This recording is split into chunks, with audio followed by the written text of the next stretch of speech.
Hey everyone, welcome back to 3D6 Down the Line, the most criminally underwatched actual play series on the internet. This is episode 113 of the Halls of Arden Vul Megadungeon campaign by Richard Barton. We're using a heavily modified version of the old school Essential system by Gavin Norman, otherwise known as Necrotic Gnome.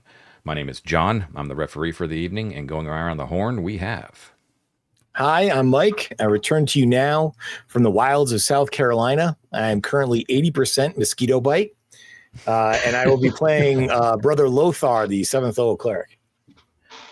Hi, everyone. Matt, I'm playing Wolfer Cheek, 7th level fighter, half the face of the man. Hi, everybody. I'm Ted, and tonight I will be reprising my role as Mortis J. Let the light of Thoth enter you, Gobliano. Nice.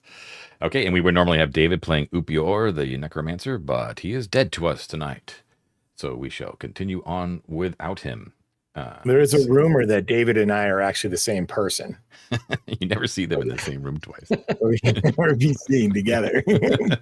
Okay, so let's pick it up right where we left off. Upior pops out of existence and Lothar pops into existence. Strange how that happens. How one wears glasses, the other one doesn't. It's the 26th of Gelenios. It is 9:30 in the morning. They are currently in the Hall of Shrines, which was only briefly looked at the first time they kind of came through here because they found a more important discovery, which was the Deep Space Containment Unit from way back in the day. They have since revisited it and reanimated one of the beings in cryosleep, that being the lone Rudishva, Trivlock, a female Rudishva, who apparently was an officer back in the day, and she was contained and she was sentenced to cryosleep because she attempted to reach out to the hated Heketi in order to appeal to them to perhaps broker a peace between the Rudishva and the Heketi. But the key thing that that the party discovered last time was that the Trivlock is from the original. She is so far back in the past that she has no conception of any other race on this planet other than her own, like the servitor races and the Rudishva and the Heketi, which is the only race that they actually encountered when they crash landed here. So she doesn't know about Arcantian, she doesn't know about elves, dwarves, any of that other stuff. So wait till she finds out about the fecundity of goblins. Yeah, really. She, having been told by the party that she is the last surviving Rudishva that they know about, even though they have seen another one, she is under the assumption that she is therefore, by default, the captain of whatever remains of the Shining Beacon. She demanded and asked for the accoutrements of being a captain, which would be like the yellow key card, the command tablet, but you basically hemmed and hawed, and you kind of came to a mutual agreement after explaining to them that they were trying to reactivate the shuttle, that she has the knowledge that you're looking for, but she really wants to get off the planet. So she has decided to join you, not as a retainer, but just as an NPC. And she has just recently recovered from her cryosleep, having had that conversation when you guys dragged her out to the Hall of Shrines in order to have that conversation. So you're basically sitting underneath the statue of Thoth at the far southern end of the hall with the Pneuma sort of coming down. Mort is actually under the effects of the Pneuma as we speak. So he has gained much wisdom and intelligence, but has lost a lot of his bodily strength and con, for a while. And they have recently also I think that's about it. Yeah. So, retainers that are with the party are Barrios, Sam, and Versania, the newly resurrected acolyte of Lysion. And I think that's it. So what is the plan? So if she wanted the accoutrements back, Lothar suddenly pops into existence with his battle plate and laser rifle. Yeah. I actually had notes for that for the prior session, thinking that you might have been in attendance, but you weren't. But yeah, when you've got the full tactical suit on, and she is quite bemused to see that. And I guess, I'm not gonna, it's just kind of weird that you kind of pop into existence, but so I'm not gonna go through it. But she's obviously right. She's none too pleased that you guys have all sort of finders keepered all the Radisha gear that you found. So she's likewise like that when she sees you wearing the tactical suit. She's not happy with it, but she doesn't If have she much wanted choice. all this stuff, she shouldn't have spent the last 2,000 years asleep in her room. She didn't You want snooze, to. you Quit lose. hitting the snooze. Yeah. Guys, I did have a thought, and it's not a tangent. No. I think. Oh, yeah. Oh, here we go. No. I don't think so. But there is kind of an ability here to kind of gain, to get a guise on her, truthfulness, because there's all those other people in the cryopods, and we know that some of them are bad customers, right? We should take her back in there and have her tell us, who's this dude and what's this guy like, and see if she might not know anything, in which case no harm, no foul. But if she's like, oh yeah, you should totally let this guy out, and he's like Sanchez, the murdering bastard or something like that, we know that she's full of it, right? I don't know. I just think he's out and we have to kill him. And no, we wouldn't actually let him out. We'd just be like, oh, by the way, we already know about this guy. But we, she might be able to give us some insight about some of the other races that are in there too. But we don't have to, unless they were put in there afterwards. I mean, we can definitely. Wasn't there one additional Radishva in the tubes, or was she the only one? She was the only Radishva. Okay. Only living Radishva? Only Radishva in the tomb, in the cryo. Okay. Well, I don't mind asking. I'm wearing the hat. Yeah. Should we just take her back in there and show her the other cryo tubes? I don't even need to take her. I can just ask her about them. What we're right there nearby there. And did you know about any of the other creatures that were in any of the other pods there? We were curious about some of them. We hadn't, we've familiar with your people, but some of them had never even heard of before. I had never actually been to the deep space containment units until I was sentenced there, so I'm not aware of who is currently housed there. I could obviously take a look if you'd like. Let's go. Let's do that. Okay, I mean, it's right over there. You can have a look. Okay. Sure, let's walk over. Ted, if it takes more than 10 minutes, then I owe you one. So she's like, we know you're Mr. On Track. Oh yeah. So you kind of guided her out of here when she was in a barely conscious state. So she needs to be kind of guided back in. She's kind of looks a little when you kind of enter the TARDIS to kind of get through. She's kind of looks at it a little strange, really interesting. And they built all this while you were sleeping. I remember that show. So she kind of trails her hands along the shrine. She's like, interesting, bird and some sort of simian creature, repeated often. Many of your kind, all depicted on the walls.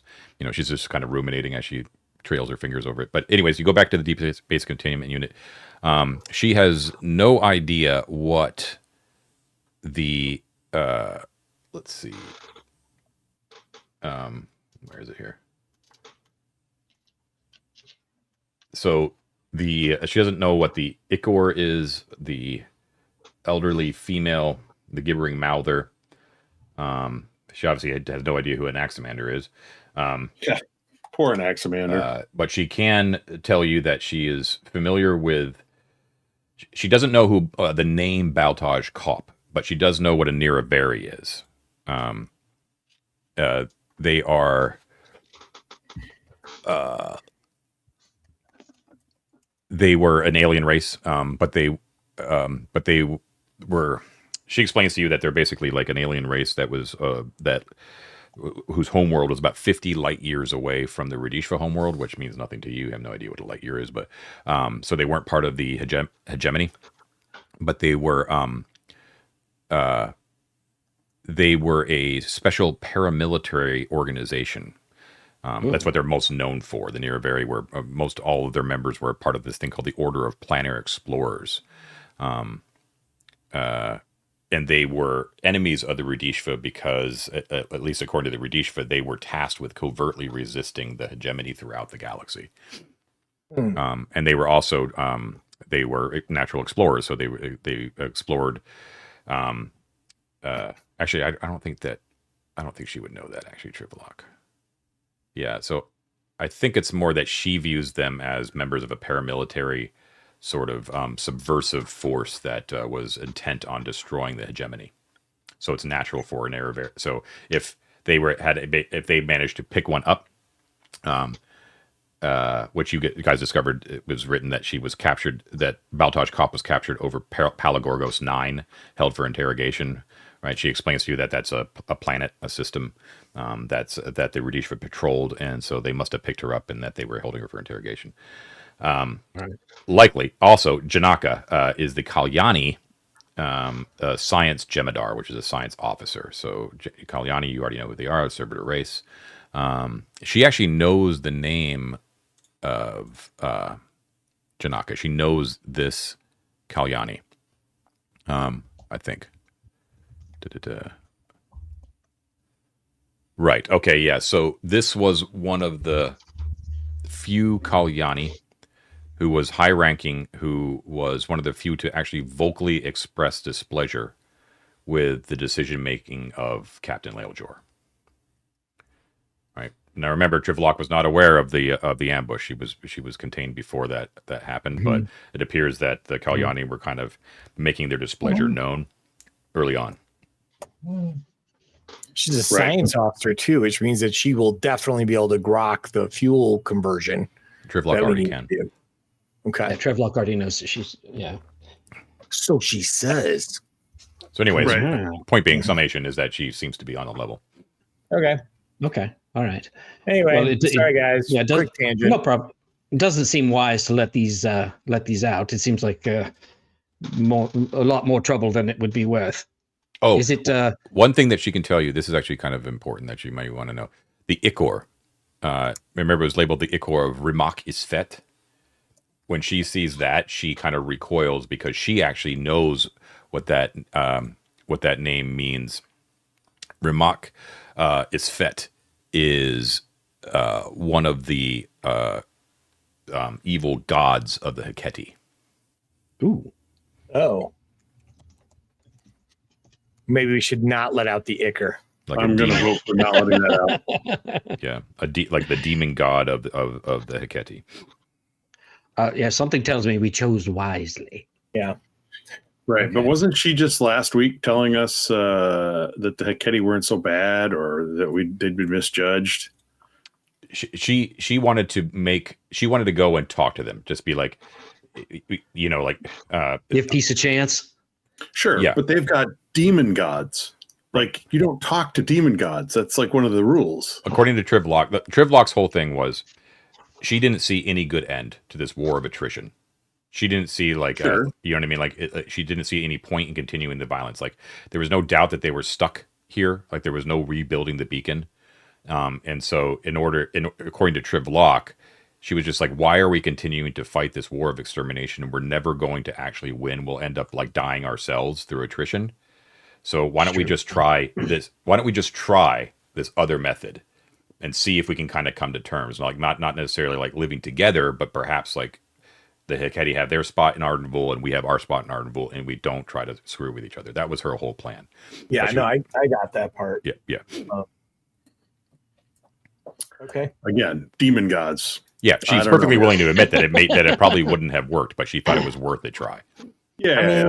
Ted the goblins talk to demons all the time. Maybe we don't need to bring that quite up. Therefore, I will bring the light of knowledge to explain to them that that's a bad idea and they should talk to me. You're well on the way. Change one demon for another.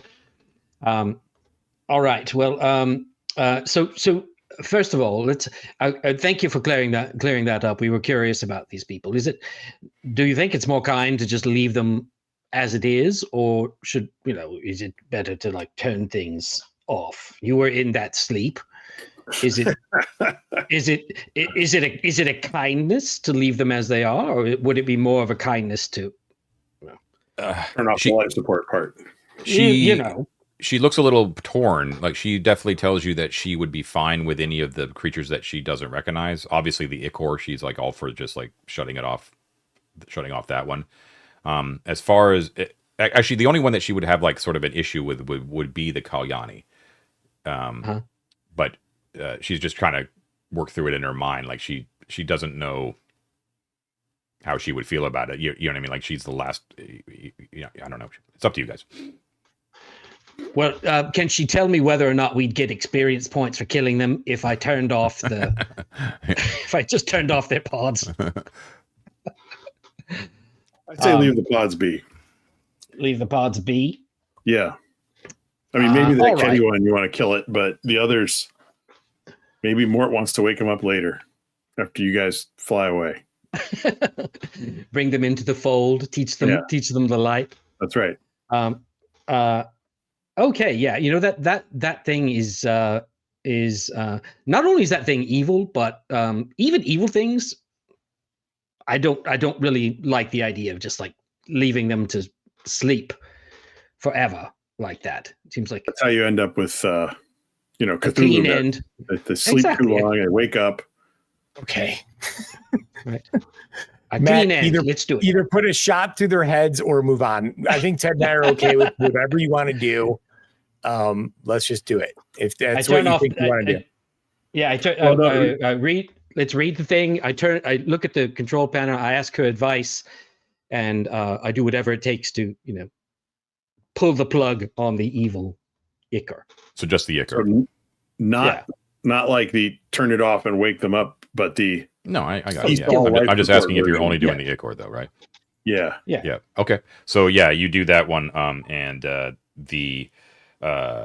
drains the neuroderm fluid right out onto the floor, but it doesn't open up the thing, and that slime, that thing that's in there, basically like collapses and just kind of like puddles in the base. It doesn't move at all behind the screen. Oh. You feel better now, Matt? Oh, so much. Yeah. Okay. Now that the pudding won't suffer. Can you give Mort a little paint and brush, and he's going to write, in Goblin, "Do not open." Dead inside. Dead inside. Yeah, there you go. Exactly. Sure. Yeah, I hand you hand you the things out of the back. Thank you. So we'll say that whole thing kind of took like 2 turns. Sure. Well, and while he's doing that, I'll check with her, make sure she's got everything she needs. We gave her a jumpsuit last time, so she's not running around naked. But he'll ask, do you need things on your feet? Do you need gloves? Do you need a helmet? Just to make sure she's comfortable. I mean, the jumpsuit includes like boots and stuff like that. But okay. Do you want to give her a weapon or no? We have a pistol. I don't want to give her a laser pistol just quite yet. It's earn some trust. We can toss her one if there's trouble. All right, so I would be sad if I had to go through Arden Vul with nothing but like a jumpsuit. I would be sad. Well, she's not being cast free. She's with you. I know, but still. Yeah. So stay with us. We'll certainly arm you if things become dangerous. Don't worry. Stay with us. She like towers over you and she smiles lightly. Understood. I'll stay behind. All right. So let's go back through the TARDIS and into the creepy sculpture room and back to the teleport circle in the corner. Okay, so you march down the center aisle. The corpses of those adventurers are still there. A few of them are broken, but yeah, the 20 worthies and all that kind of jazz are all there aligned. And you go to the teleport circle. And where do you go in the teleport circle?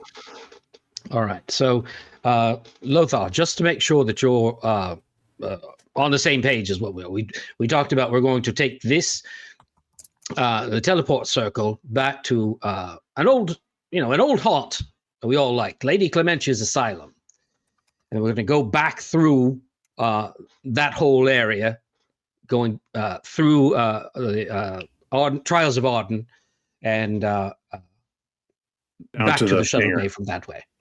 Yep. So if we run into Eustace, hopefully you'll be prepared. Oh, I'm prepared. I got a little something for that ghosty with the mosty. Okay, so teleporting to Lady Clementia's asylum, which is one of the few places that you do actually have the address for, which is good. You enter in your tiles and you teleport. Trivlock is stunned by the magic on display. Says this excellent. Is very similar to our teleportation nodes. I don't know the manner of how this works. Okay. You immediately so you teleport back to Lady Clementia's asylum. So revisiting all of our favorite places here. let me get over Find to it. what map is this on Miro? Jeez, I don't know.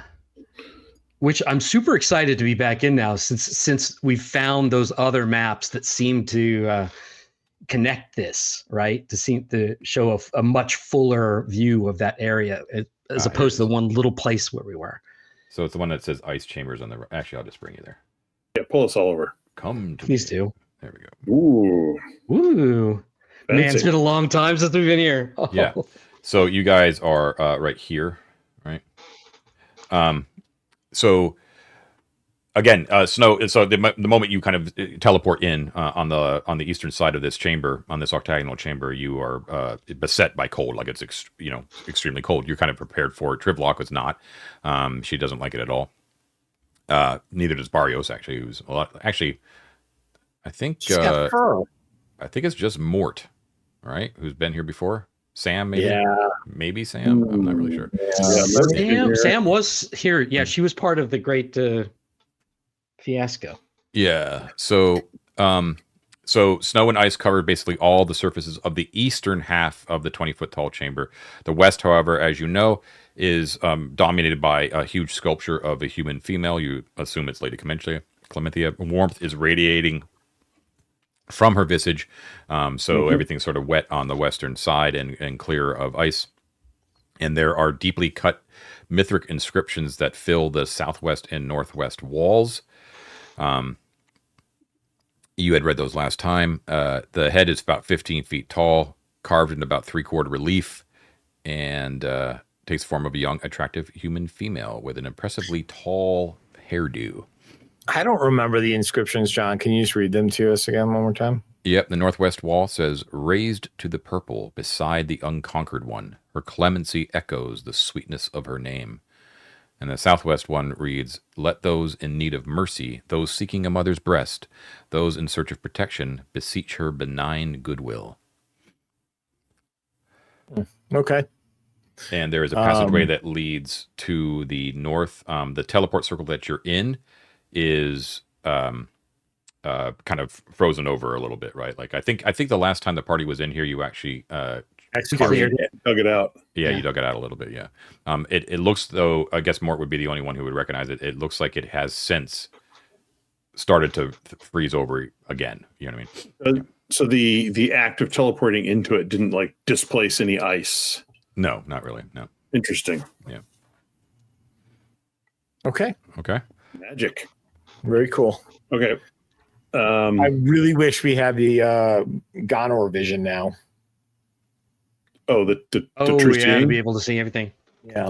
I have one use of true seeing if we want it. Do we need it here though, or do we? I would save that for Trials of Arden level. Just to Yeah, I get agree. I'm just reminding you. No, I Okay. appreciate that. We came through here and we were in such a panic last time, Mhm. Yeah. thinking that we were about to be obliterated, which kind of turned out to be true. That we skipped a lot of stuff. So, Oh yeah, just for clarification too, we do still have Bob with us, right? The hovering floating robot. Yeah. And just for clarity's sake, I do pass out because Wolford had a couple of extra cards. He gives his multicolored security card to Versania, so she has one, and he gives the brown card to Trev Locke. And again, it's just for now. I promise. The other thing doesn't mean anything to me. We'll take care of it later. Rank doesn't mean anything. Sam doesn't have one either. Right? Those are all the ones I have. No, I understand. I'm just saying, if we run across something that needs a security card, she's going to get blasted. All right. I don't have any. I remember David had extra, but Yeah. he kind of died to us. Well, didn't he have Sam with him last week? Yeah, Did he give her one then? I'm sure he did. I'm sure he did. I mean, it would just be irresponsibly poofing away if you don't give your security card before you poof. Yeah, that wouldn't make any sense at all. Okay. Right, Yeah, so- check the videotape. We don't have it written on our character sheet. So, Yeah, I don't have any extras. The only extra I had, I gave to Barrios. So Let's keep going.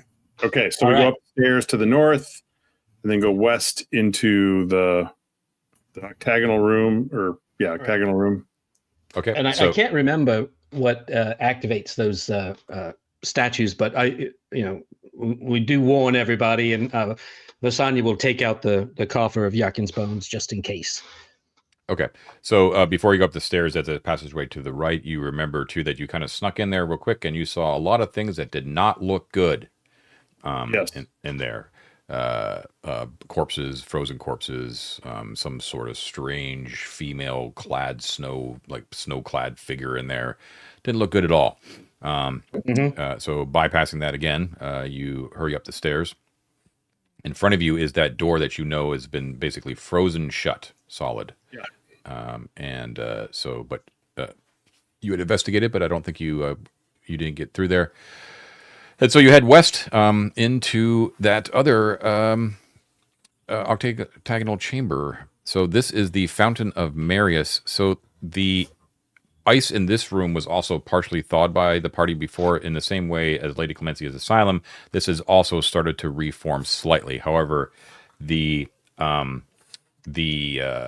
secret door is still visible behind one of the statues, and the mithril on the wall is also sort of it's under a thin layer of like translucent ice, but you can still kind of read it.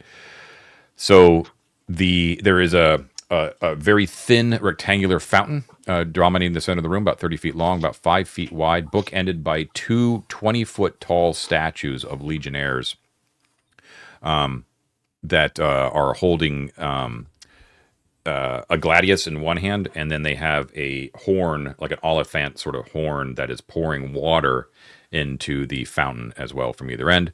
And then in the corners of the room are slightly smaller statues, 8-foot tall statues of legionnaires standing at attention. And that is the deal. I say we just go through the secret door, guys. The fountain. Okay. Yeah. Okay. Take the door, go down the stairs to 350 feet till we end up in the Plutarch room. I think was it Plutarch? Was he a Plutarch? Sounds right. Some sort of Plu or Tark. He was the dude that messed up and got himself, assassinated by his own troops. Yeah. Right. That's the one. Okay. So just skipping over everything in that room. It's not that we don't love that room. I mean, we could drink from the water and have the guys jump out at it. It's fine. Let's go down the secret stairs. All right, you enter the secret door. It leads to a small, very narrow tunnel, narrow carved tunnel, an actual mason tunnel. And it goes downward after leaving the level for about 350 feet. So it goes down, down, down, down, down. You're moving at what, 90 probably? So it's going to take you 4 turns to get down there. And then you're... Work. Okay, let me just skip to maps. Okay. All right, now here's where it gets interesting. All right. Bringing you to me on Miro. Oh, yeah. Here we go. Here we go. Pentarch. Yes. Not a Plutarch, a Pentarch. Not the Plutarch. So it debouches with another secret door into a chamber. This was basically kind of your first classic AV club move of entering in through the back way. You kind of solve the mystery of this level from the exact opposite way of doing it normally. So you enter into the actual what was the Pentarch's quarters. Okay, Mort is basically relaying the history of the place to everyone because he's the only one who's actually been here before. He's holding up a little umbrella and he's giving a little tour guide kind of thing. Yeah. I think the most telling thing here is the arrow pointing towards me that just says depression. Like, what does that mean? I don't really know why I wrote that. What does that mean, Ted? I don't know. We were feeling kind of sad. Yeah, we were lost. I think there was like something in the wall Yeah. There's a little depression in the wall that. Oh opened yeah, the door. that we later figured out was for the ring. Oh yeah. The oval, yeah. the oval depression that the ring fits into. Yeah. Let me just make sure I'm in the gut. Right. Okay. So yeah, this room. There's a pastoral mural on the east wall. Shows figures in the. Let's see. Yeah, like imperial officials collecting taxes, directing public works, issuing judgments, blah blah blah. Across that image, though, is written in big mythic letters: "May the Pentarch suffer in the pits of the abyss for his stubbornness. His honor has gotten us all killed." Most of the furnishings have been smashed to bits. Let's see. You found some decent amount of valuables in here before. Yep. And you found an imperial rescript from Archon Pelles of Arden Vul, who you knew to be the last Archon before the fall. Is dated AEP 1803. It says Eustace Fazelton, Pentarch of the cohort of Arden. Like that's who it's to. Written by Archon Pelles. Guard the sacred relics of Arden to the Defender until your last breath. We are sending assistance and supplies. Good luck. But then scrawled across that rescript is the word lies. Mm-hmm. Eustace is pissed. All right. So, well, we all remember Eustace, and there's a way to get to the hangar without walking right past his door, but he has a lot of loot. If, for example, anybody wanted to walk right past his door. Like, yeah, the cloisters of the worthies over there to the west. I remember I've felt so guilty that the time that we had to just like run and not make it back up there to peek around that corner when I think it was Onweir at the time was like, there's treasure right there. Yeah. And like at the time we had no way to carry it and no way to get out. So we just left it there. Can we just kind of also, John, put SOP? We know that the ghost is like wandering around here bitching and mumbling if he's still like active. So we want to just kind of be very aware of listening for any kind of spectral voices down the hallways. Sure. Got it. I will say that before we choose to engage with Eustace, Mort is still like completely whacked out of his head from breathing the pneuma. So he's +4 int, +4 wisdom, and -4 strength and -4 con, and he is not a combat machine right now. Do we want to like back up and wait inside that secret, like in the hallway behind the door?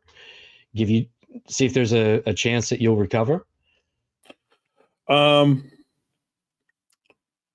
I don't think that's necessary. Unless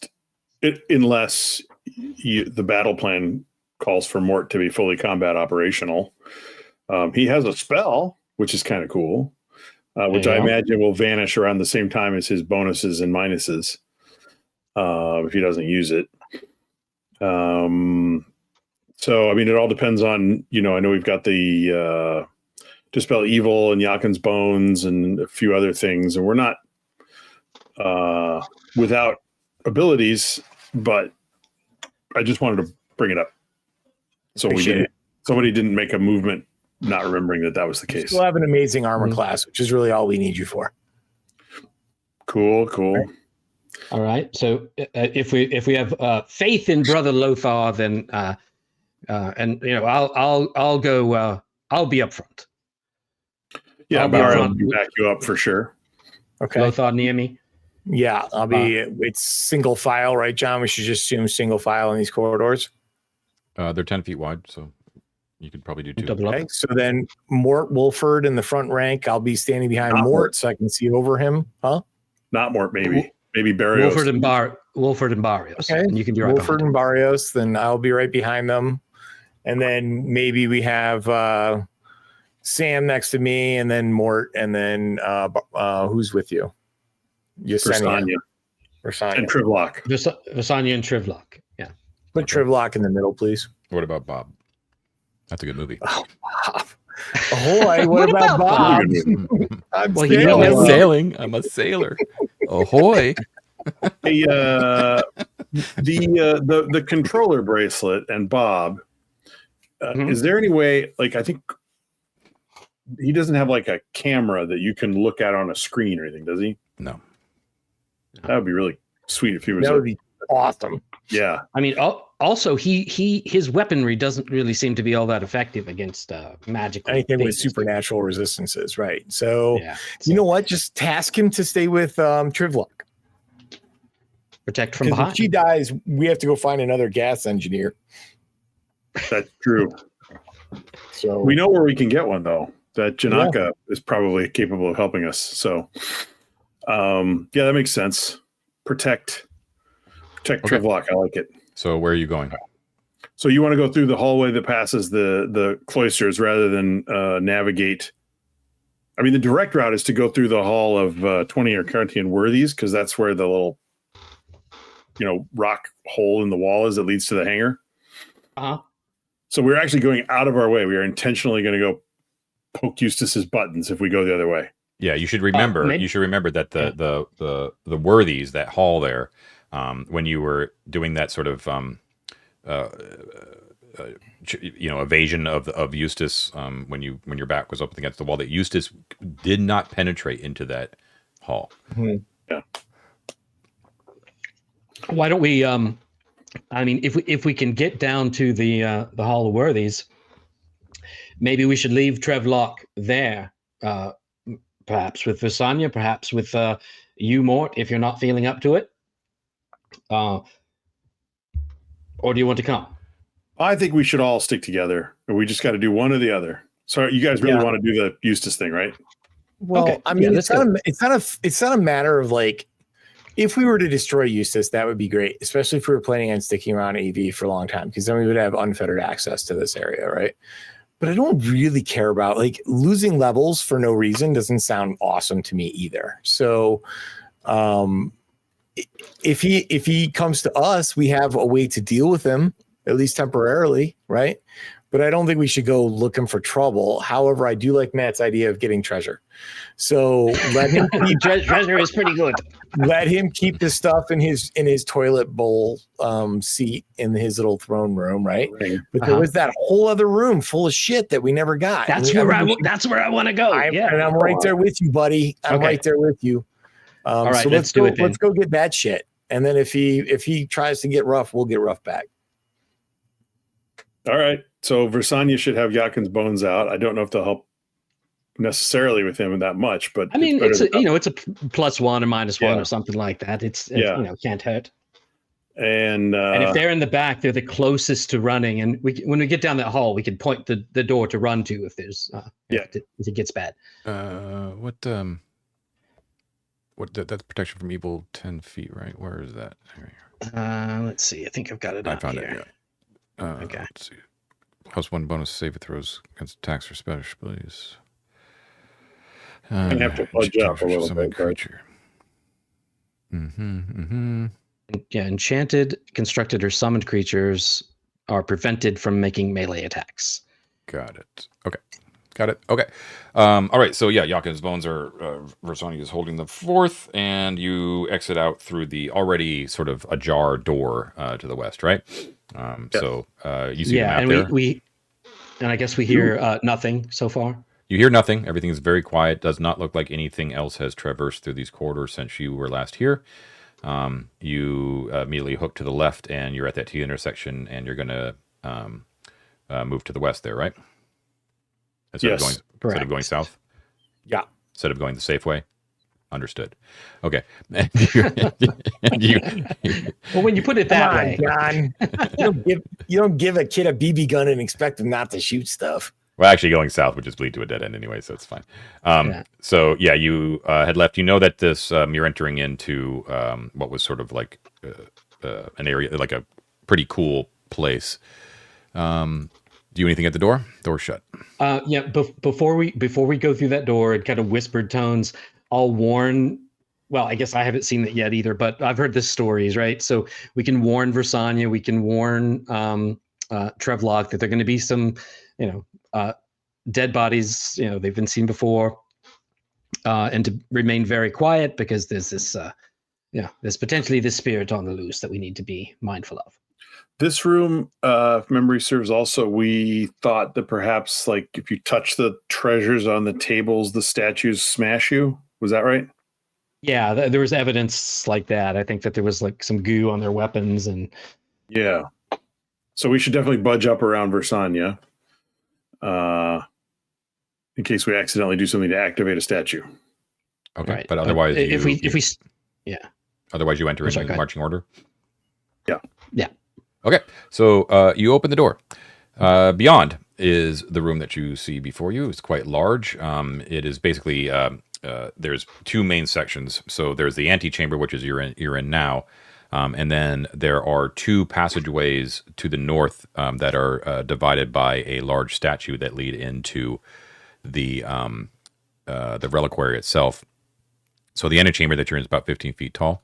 The pillar in between the two entrances to the reliquary is it's carved. So it's basically a pillar, but it's carved to resemble a 12-foot tall statue of Arden. She's in her legionary attire with a spear pressed against her body. There are the corpses of 8 legionnaires that are scattered in various pieces across the flagstones. Looks like their weapons and armor have been destroyed by powerful blows. They do not look like they fought each other here. Okay. Right. Looks like they die by crushing blows. There are 2 9-foot tall statues depicting Arden and Vul that stand in the southwest and southeast corners, respectively. And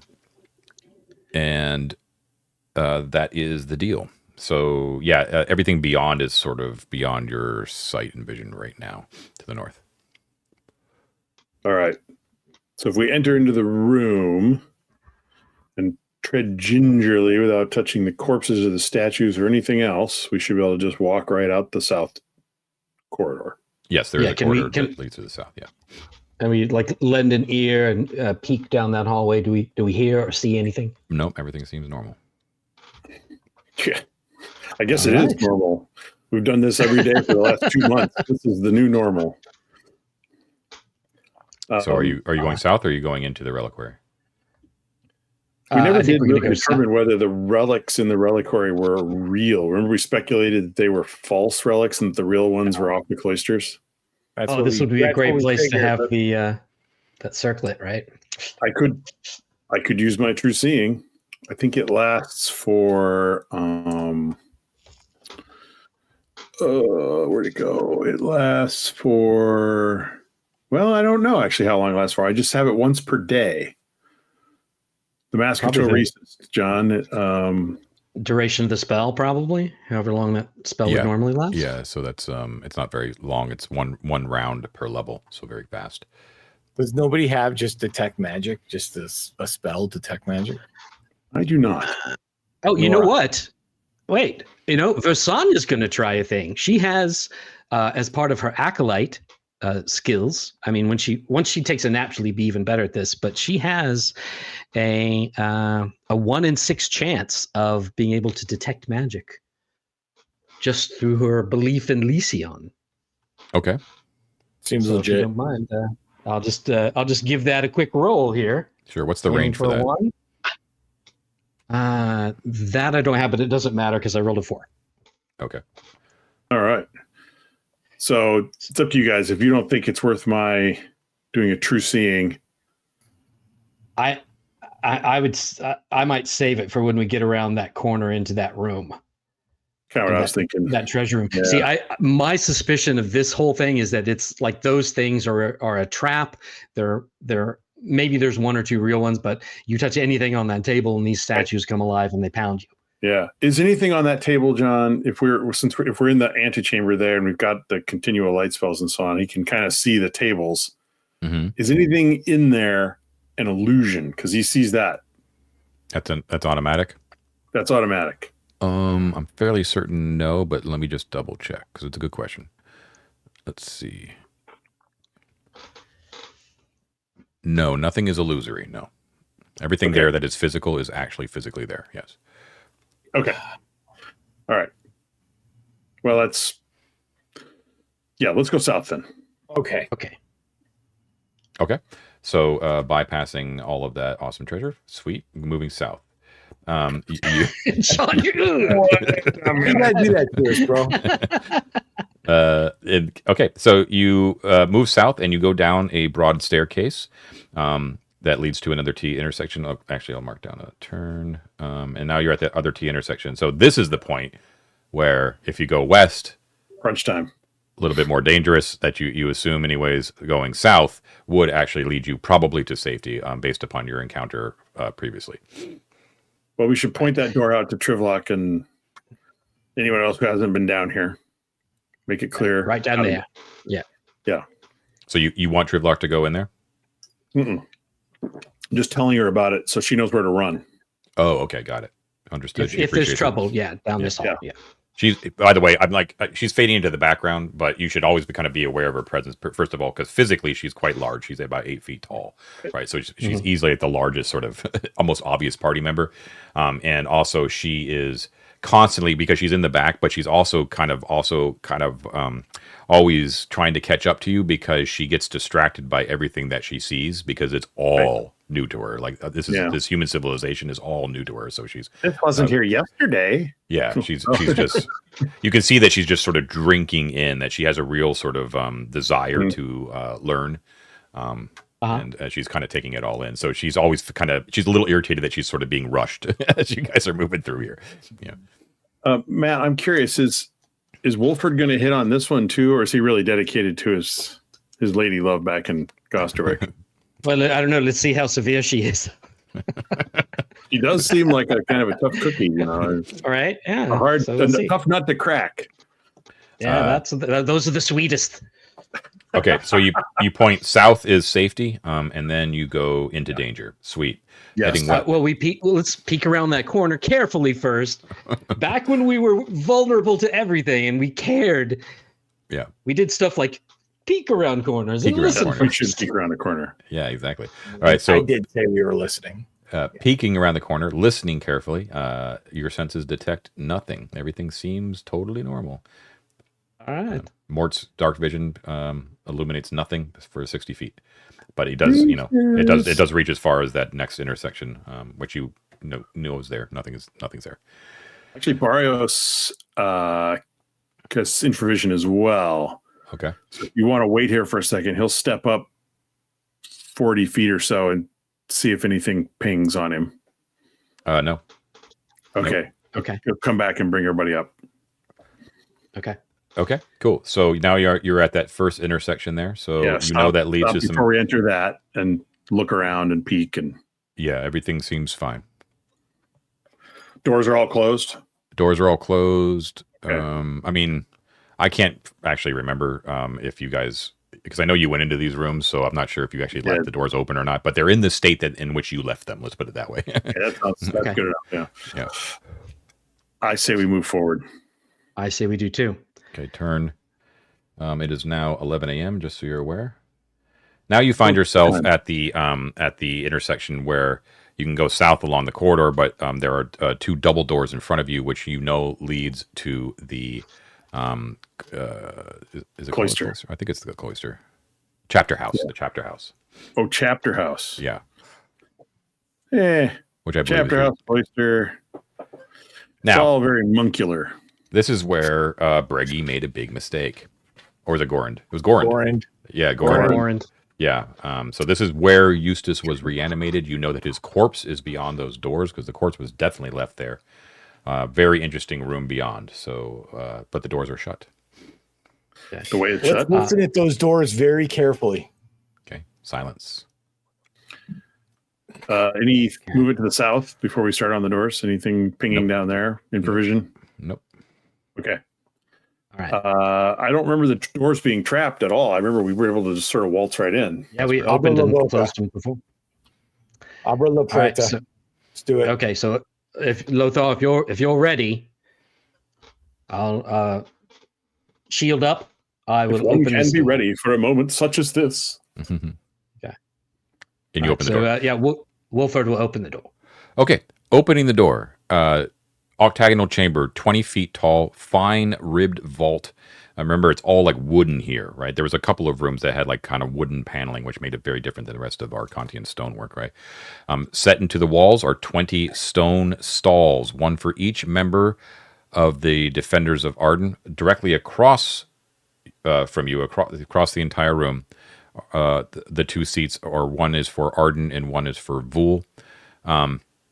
Each stall is set 2 feet into the wall and has a hinged wooden seat, such that you can you can sit on it, but then you can also pull up the seat to reveal like a cupboard beneath it. Above each stall is a carved, unique image of an Arcontian hero, one of the 20 worthies.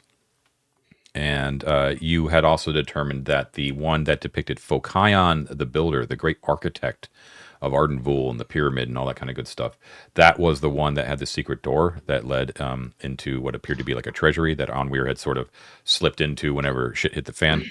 The center of the chamber has a fire pit with long dead ashes in it, and there is also there is a rostrum right next to it that faces west towards the seats of Arden and Vul.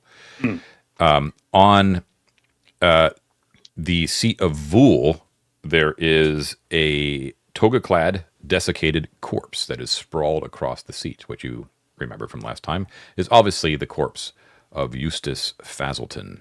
He had he had been stabbed with spears. One is still present in his throat, impaling him into the seat. Multiple spear wounds, and he a large red-bound codex had fallen from his hand. You had taken that is no longer there. That was the red book of the Defenders of Arden, which seemed to kind of list like who had done the trials and how far they had gotten. You didn't know that at the time, but after you encountered the room with the trials, it made sense. You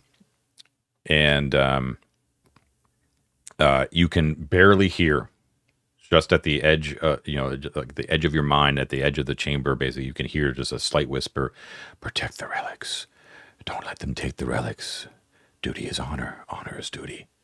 We must remain until summoned." Like over and over again. I'm going to explain to Trivlock that she's seen some corpses here on this level. That's very unusual. Humans are normally basically immortal. They can't be killed. You shouldn't even try to worry about anything like that. This is weird stuff. Exception to the rule. Generally a peace-loving people. That's humans. Right. Very nice, very immortal, powerful, godlike things. Okay, so it appears that the spirit is there. You can't see it, but this is the same thing that what happened in the first time you came into this room. That sort of whispering, like that kind of recitation of the duties of Eustace's last given orders, right? Right. Before you move forward in decision of what you're planning on doing, it is time for our first break. So why don't we take care of that first, and we will roll right back into it. We'll be right back. All right, we are back. Bladders empty, beers full. Ted, you had a question or a point you were going to make, I think. Yeah, I just, in classic 3D6 down the line AV Club form, I was imagining us running into this room to fight Eustace and using a Dispel Evil spell, and it not working because he's not evil. But quick check of the spell during the break confirms that it works on the undead just as a class. So Eustace will be affected by it, regardless of his intentions or his moral turpitude. Or any other. There's actually this thing that we like to do, us clerics, that we like to do. We like to go to parties full of friendly undead and then just dispel them. They all have to run. The friendly ghost. Yeah. Messing with that cherub. Bam. It's just a thing us clerics do. You wouldn't understand. I don't understand it. Okay, so the corpse impaled with multiple spears, whispering ever so slightly at the edge of your hearing. The passageway to the treasury is still open. It's quite obvious that door has been open. By Onweir. I say we rest in peace. Yeah, I say we skirt around, giving the corpse wide berth, and I'd like to ask you guys something, or maybe John can let me know if Lothar would know this. Is the ghost somehow tethered to its corpse? If the corpse is destroyed, do we then weaken or destroy the ghost? You're asking me? I'm asking if Lothar, the most powerful cleric in the AV Club, has this insight about the undead. If you learn that at divinity school, You're asking if you destroy the corpse, if it would weaken the spirit? or dispel him entirely. No, you don't think so. I would say this, like your expertise would tell you that the corpse is basically chaining the spirit within a certain haunting zone, right? But that destroying the corpse itself does not like quell the hunger that it had. Like what's causing it to maintain unlife rather than going to a peaceful rest. Destroying the corpse is not going to solve that issue. Okay, gotcha. All right. Okay. Why don't you guys go into the whatchamacallit while I watch the corpse, and if he starts to get frisky, I'll deal with him. Yeah. This Okay. might be a You good don't want time to any- turn on the true seeing. Uh-huh. I'd have 8 rounds in there to identify magic items or secret Yeah, I doors. think that's or smart. So if if Mort and Wolf go in there and everybody else kind of guards the door, maybe Versania and Trivlock wait by the entrance to the chapter house. Well, I don't like. Here's what I. Go ahead, Mike. I was just going to say, let's give them a torch and light it so that they can flee and not be like running through the dark. Okay. I Yep. take a Okay. torch out of my backpack, John. I Yep. light it. I give it to Trivlock. Okay, Triv's torch, got it. Okay. Now she has a burning club. She says You're thanks. toast. She's gonna beat the shit out of you. Okay, who's going into the treasury? Morton Wolf. Okay, so Okay. Wolf will go. Mort. Where's Sam? Do you want Sam to stay with you to protect you in case? Sam can stay with me unless you guys think you need her to help carry treasure. And She's Barrios pretty and Bob. strong. Bob's with Trivlock, and Okay. Barrios Yeah, is I'll going to leave- guard the door to the treasure room. Okay, so everyone else is guarding the door to the treasure room except for Basically. Triv and Versania. Okay. All right, cool. So Morton Wolford, you head in there. So you step through like the back of Fokion's seat into what appears to be a 10-foot wide corridor, and it's very actually very, very small. It goes forth for 10 feet before it turns a corner to the west, and then the treasury is basically before you in the 10-foot the 10-foot square that's basically to the west there. Yep, that's basically it. So it's tiny. It's Okay. very tiny, but in that right around the corner, it's like, so when you sort of move around the corner, you're like, holy shit! Like this is what Onweir saw, and you see a lot of treasure. All right, Okay. And I will turn on the true seeing at this point. okay. So let's see. And I go mad from the amount of awesomeness in the room. Yeah, so nothing is illusory, first of all, but the true seeing reveals that among the other treasures, that there is 4 enchanted items within a silk pouch. But strangely enough, that appears to be the only thing magical. Everything else is monetary in one way, shape, or form. Huh. Okay. All right. Yeah. How much does it look like there is, John? Could we fit it all in the sack? So it's not coins. It's all like it's a bunch of stuff. Got your pencils out? Like goblets Get and your pencils out. candlesticks and things. Well, I'm just kind of giving you general. You ready? Yeah, I'm ready. Okay. Okay. There is a 6-foot tall blackware porcelain vase that features scenes from the 4th labor of Arden, which was the 3 berserkers of Westholm. You can look that up on Miro. There's actually all the labors are there. Yep. The vase is filled with 15,000 ancient silver pennies, Jeez. which is equivalent of 15,000 gold pieces. That's the first thing. Okay. There's a 5-foot tall vase of ebony and ivory, unmarked, other than the differing stone, worth 5,000 modern GP.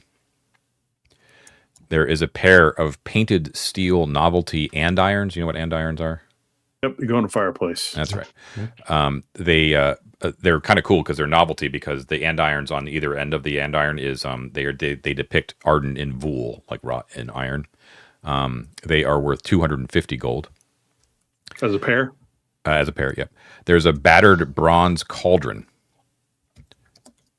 that when you kind of look into it, you realize that this is going to be kind of tough to move because it is weighed down by 35,000 ancient copper bits. That is the equivalent of 3,500 gold pieces. Jeez, Mike. Oh man, it keeps going. And this is all, like, you can obviously tell that this is the secret treasury of the cult of Arden, right? There is a pyramid that is made out of gold bars, smelted imperial gold bars. There are 16 of them. Each one of the bars is 30 pounds of solid gold. In each one of them is worth 1,500 gold pieces for a total of 24,000 gold piece value in gold, solid gold.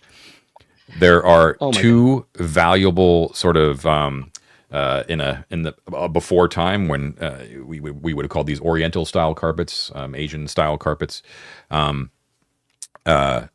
They are one depicts Arden's seventh labor, which was the river god, which was the labor that where Arden defeated the god that was at the base of the waterfall and founded Arden and discovered where you are right now. And the other depicts the emperor bestowing arms on Arden and Vul. Each of those is worth 750 gold, each one of the carpets.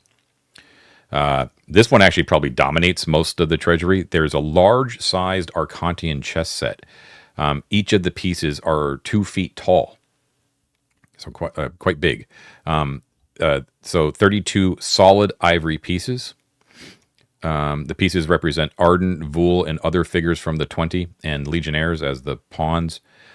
Each piece is worth 750 gold, but they're very heavy and bulky. That would be another 24,000 gold piece value for the whole entire set. Remember, 2 feet tall, though, for each piece.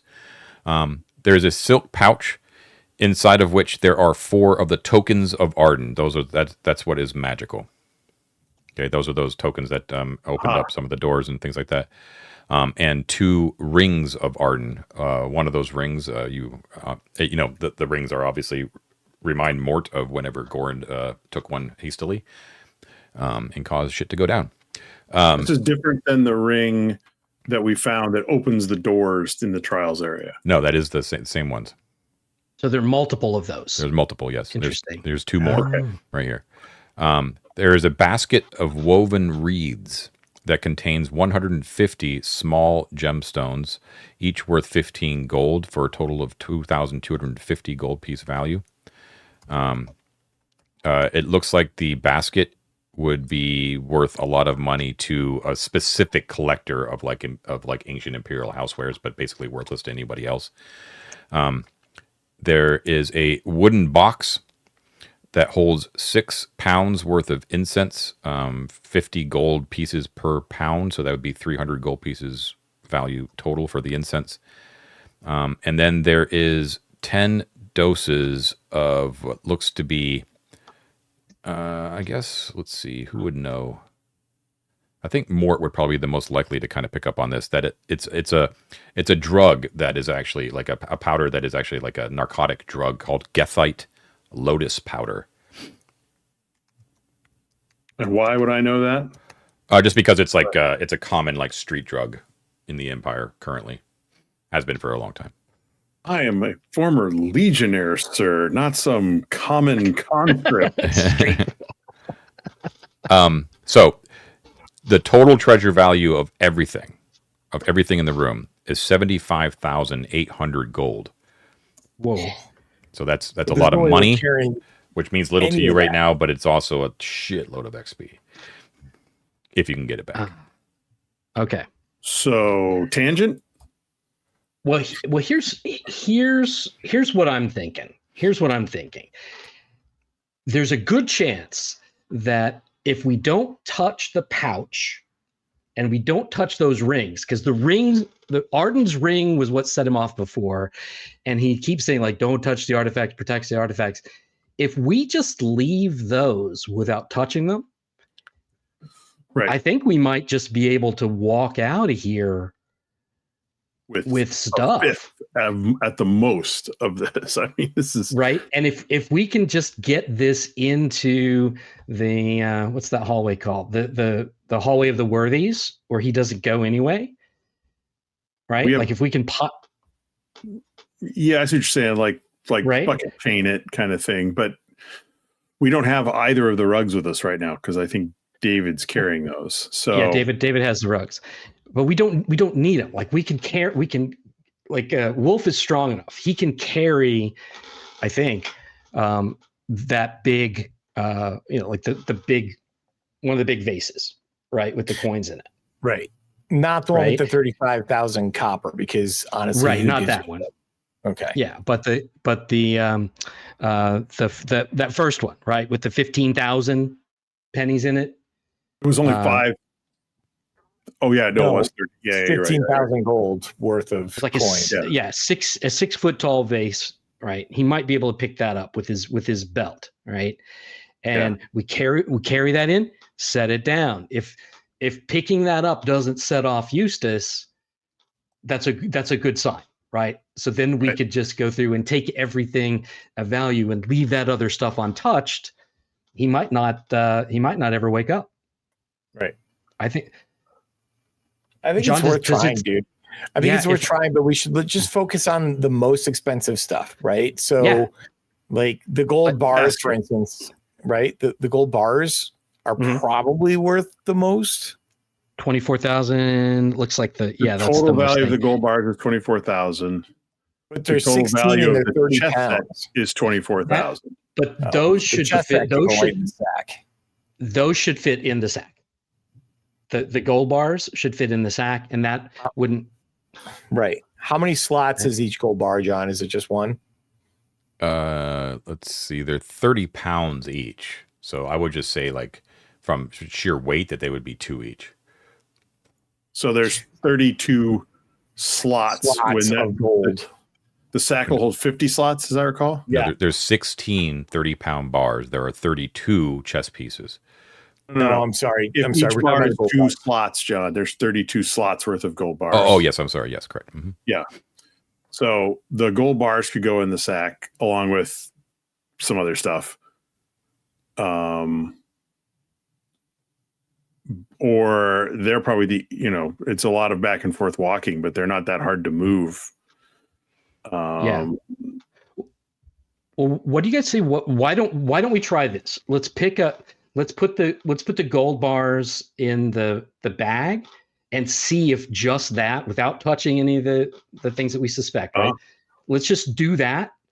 Put it in the sack. More, you can hold the sack, right? Because it doesn't get, it's not heavy, even if you put the stuff in it. Okay.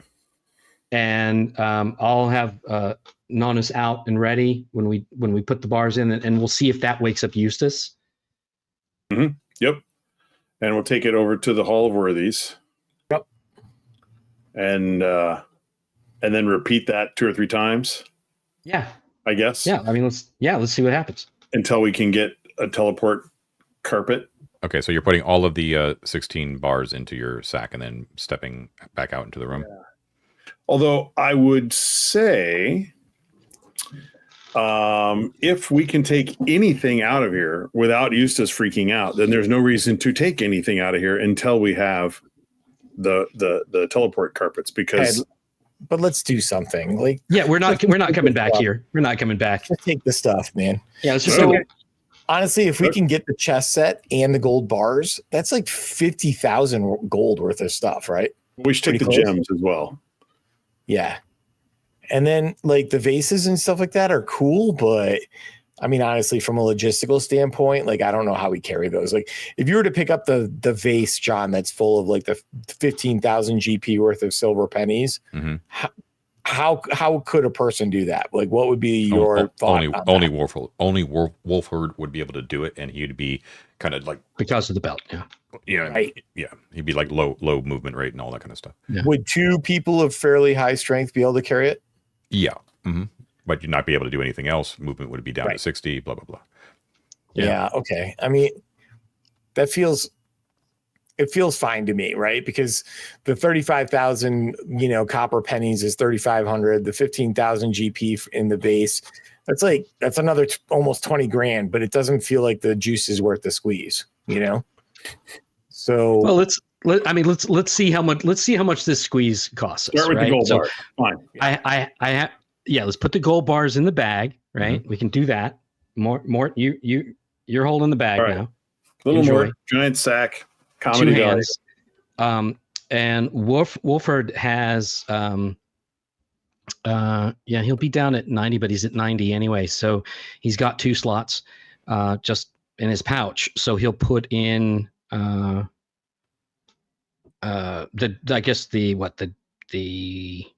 gems. Well, if the sack holds 50, it's only got 32 in it with the gold bars. Throw the gems in there. Throw some. Okay. Throw the incense in there. Throw all the narcotics in there. Yeah. Just fill the bag up until it's full. In for a penny, in for like 5,000 pounds. Okay. Yeah. You can get everything in there except obviously the larger items, right?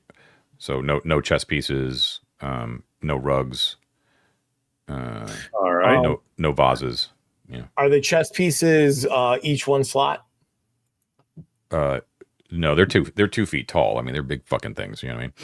So yeah, they're definitely All like right. two So the each. gold bars, the incense, yada yada yada. Can I fit the carpets in the sack? Probably not. No. Okay. So gold bars, gems, narcotics, incense. Okay. What about Basket. the? Okay. Not a chess set. Not the carpets. Not the cauldron. Can I get the andirons in there? No.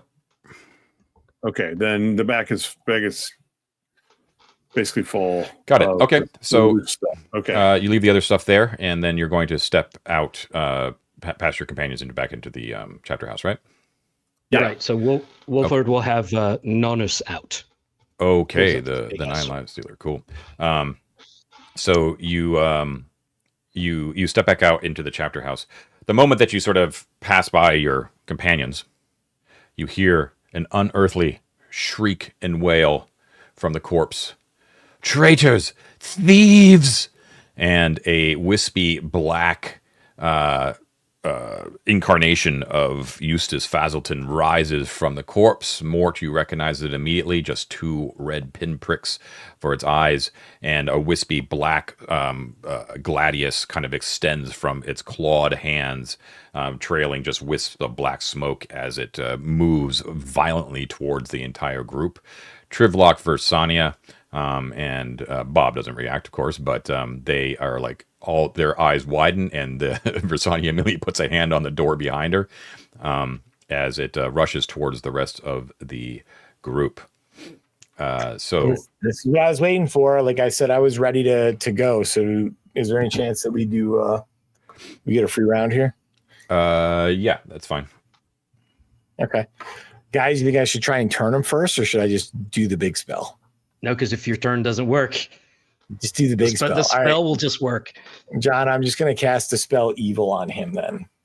Okay, cool. No. So Go ahead. So you get to make a saving throw, I guess. yeah, -2 because you're doing against a single target. Okay, so he Come needs on, a Mike. Come on, Mike. 14 or higher. Okay, so yeah, you were ready, you had your eyes on him and all that kind of stuff. As he raises up, you're just like, be gone, and you can feel the power of your god flow through you, through your lone eye, and it hits Eustace Fazelton directly in its incorporeal form and blows it into black smithereens that scatter into the Vengeance! Lothar. Vengeance! John, I'm going to go teabag his corpse. wind. The corpse is still there. Yes, well done. Oh, that feels good. That real feels good. That Yes! That fucking thing has haunted us for months. All right. No, but for real, John, I'm going to go kick its corpse and crush it into bones. Yeah. We're trying to make a good impression on the alien. Yeah, so yeah, Trivlock is like, she doesn't know quite what happened right there.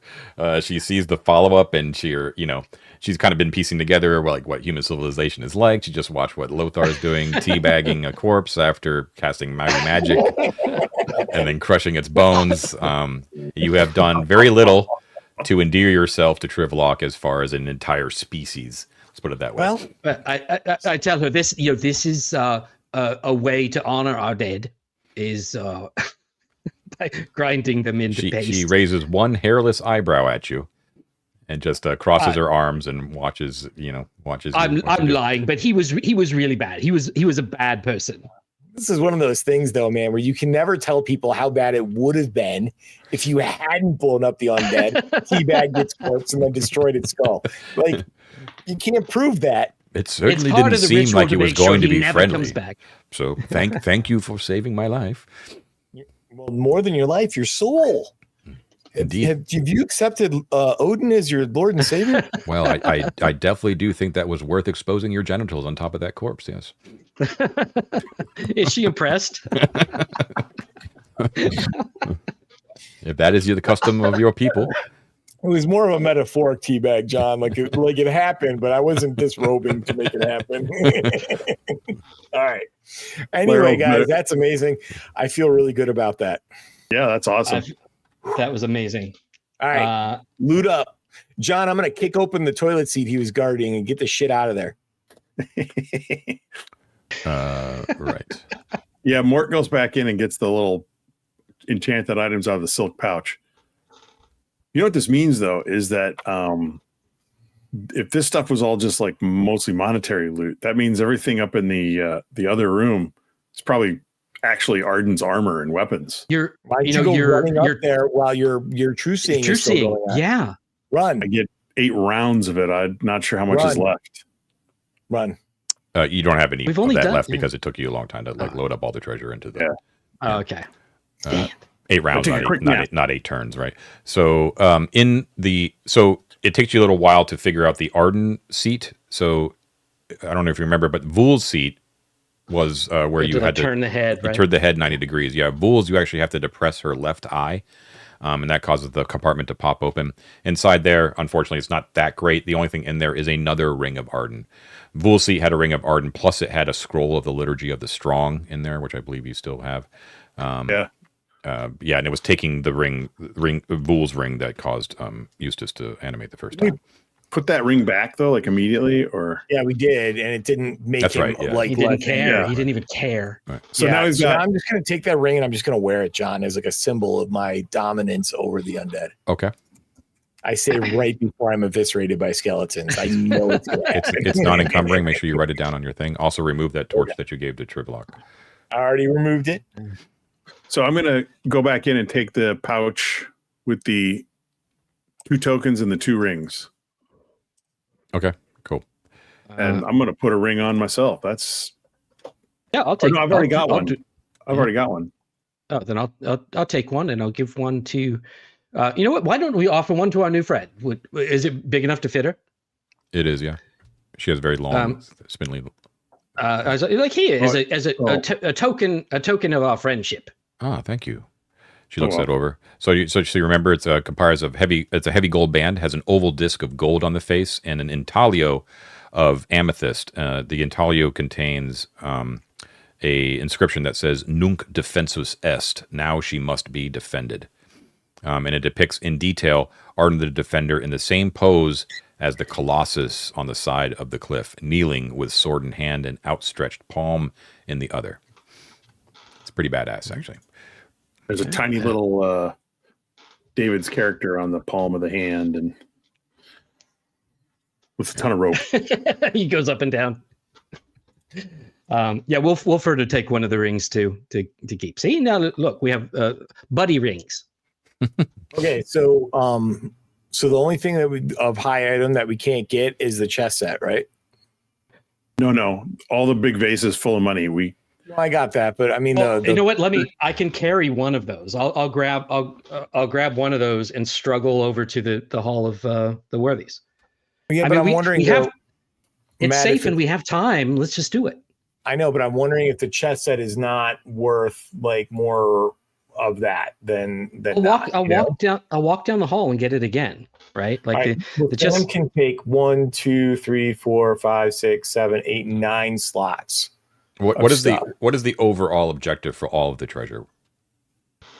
Get it back. Get it back to where? Yeah, if we get safe place for experience points. Where's the safe? Where? The Bastion. The Bastion. Okay, so you're talking about. So you basically need to do a rug, right? Yep. We'll have to do rug. So where do you want to do the rug? I mean, we killed Eustace. So might as well just not carry this stuff and like take the stuff we have already in the sack.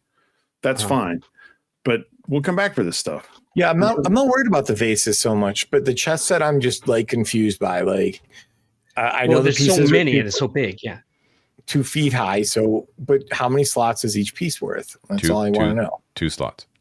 2 slots for each chess piece, plus, and then how many slots for the board? The board's not really part of it. It's not part of like the thing. It's just the pieces. Yeah. And they're 2 foot high. You have to fold. Can't imagine how big the board would be. Yeah. Okay. All right. Yeah. So let's just take what we got, and then we can go to the Bastion, and then we can come back here with the rug. Do we want to leave a rug? We're really close to the hangar too. Do we want to leave a rug in the hangar so we can go back and forth to the hangar? David has the rugs, so we're not doing anything with them yet. They're kind of a party item, right? Like, I mean, you don't show up, you don't have the items. It is what it is. Yeah. I mean, it's fine. Let's carry what we can. We can. I guess we'll. We can come back and get his. I was going to say we could ferry this into the Hall of Worthies, but right now, it's pointless because hauling that up through the little hole and stuff would be a nightmare. Yeah. So we can just. Yeah. Okay, so you're going to shuttle everything to the Hall of Worthies. Is that what I'm hearing? I mean, let's leave it in the Hall of Worthies. Why not? Okay, fine. It'll take a few turns, but we'll shuttle everything to the Hall of Worthies. Okay. It's easy to get with the rug later. I'm going to just round it up and just to kind of say like an hour to do all that labor to kind of bring it back and forth. Right. Sound okay? Yep. Sure. Okay. Everybody gets a couple of chess pieces under their arms, back and forth, back and forth. Okay. That's when Trivlock's torch actually ends. And okay, so doing that journey back and forth, you're basically going through the corridor and you're going into that room where the barricade, where there was that big battle between different forces, right? Where there were bodies piled on that barricade. Assuming that's where you're going. You could also access it. You could also access the Hall of Worthies from the north side too, if you wanted to. They seem about the same. It's half a dozen to one. Yeah. So you dump everything off into the Hall of Worthies over the course of an hour, and you now have it all piled up. Of sad note, it's actually the Hall of the 20 is what it's called. As you can remember that the statue that there was a woman's corpse that was missing a finger next to the statue of Phocaion. Mm-hmm. You guys had a bunch of theories about that, but it's also sadly where the makeshift cairn of Onweir the Illusionist also resides. That's right. So Onweir is still there, but you did take the time to actually do proper makeshift burial. Best you could, teabag that too, Mike? No, he doesn't deserve that. And the woman's corpse is still there as well, so right nearby. But yeah, so the passageway to the hangar is, remember there was like a weird like little natural opening that was sort of high up on the southern wall. Ooh, Mort will levitate up to the high opening. Ooh. Yeah. Oh, and this room too is like, remember this is a rib vaulting and it has a teak wainscoting all the way around, so it's like a beautiful, huge wooden chamber. Yeah. Oh. Do we have any more of those bombs left? Do we have any more of those bombs left? What do you want to blow up? The turtle. Oh, Mike is on the path of vengeance tonight.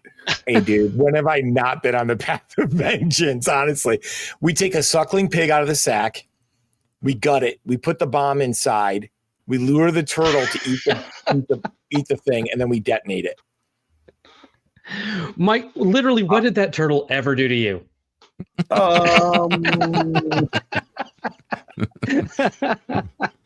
I mean, sorry, too soon. I'm sorry. I mean, how much time do kinda you think like it, that'll Mike. take? What? I kind of like it. I mean, can we do that? Yeah, but we have he's one just, bomb left, don't we? He's just a turtle doing his turtle thing. That All he turtle wants killed to do more is of just, us than any other monster in Arden Vul, dude. That turtle is well, bloodthirsty yeah, and he's a PC destroyer. you're wiggling your legs like bait. What do you expect? Well, I just want to know, are you guys down for that, or should we just keep on going? I vote we kill the turtle. All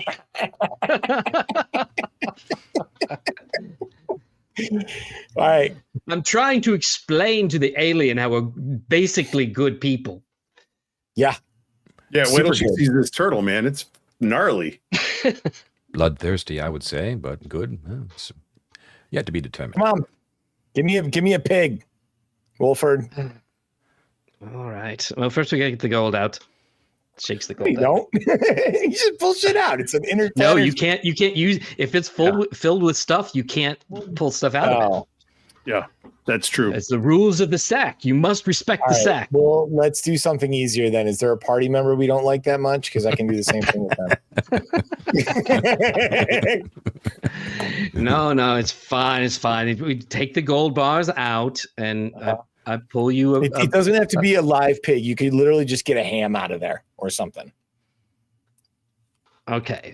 Always Sunny in Philadelphia. Oh, like, a turkey would be good because it has that cavity in there already. Yes, a turducken. Can we get a turducken? Okay. Jeez. Okay. We'll have to take the duck and the chicken out. Yeah. John, I take the turkey. I shove our last mine in there, and then I use my grappling hook to hook the turkey. Okay. Okay. Yeah. We sew its ash. We sew the turkey cavity shut with some twine. Okay. We're going to go down to the tunnel. We're going to say, here, turtle, turtle. And I'm going to throw the turkey into... One thing at a time. All right. So you got the, you pull the turducken and you stuff it and rig it with the mine. I assume you arm the mine. Yeah. Yep. And that'll take a turn. And then you're going to look at the direct passage to the hangar bay and say no thanks and move west out of the chamber, right?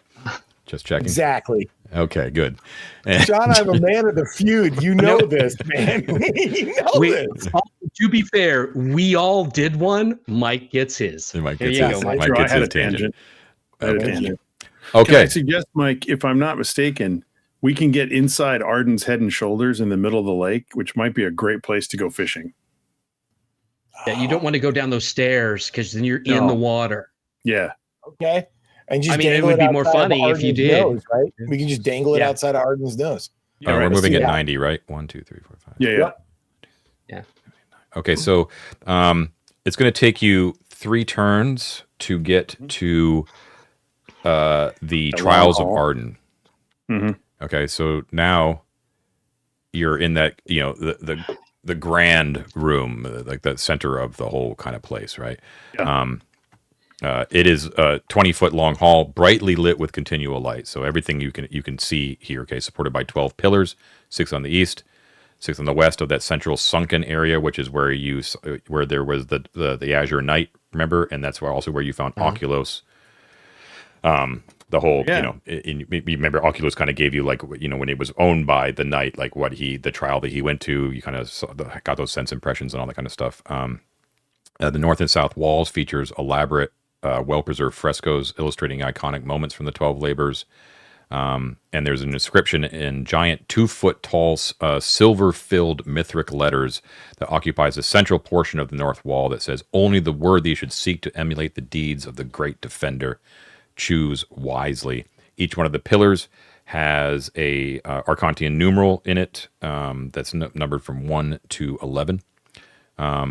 The 12th pillar has number 12, but there are no carved images on that pillar, as you guys have surmised why that is the case.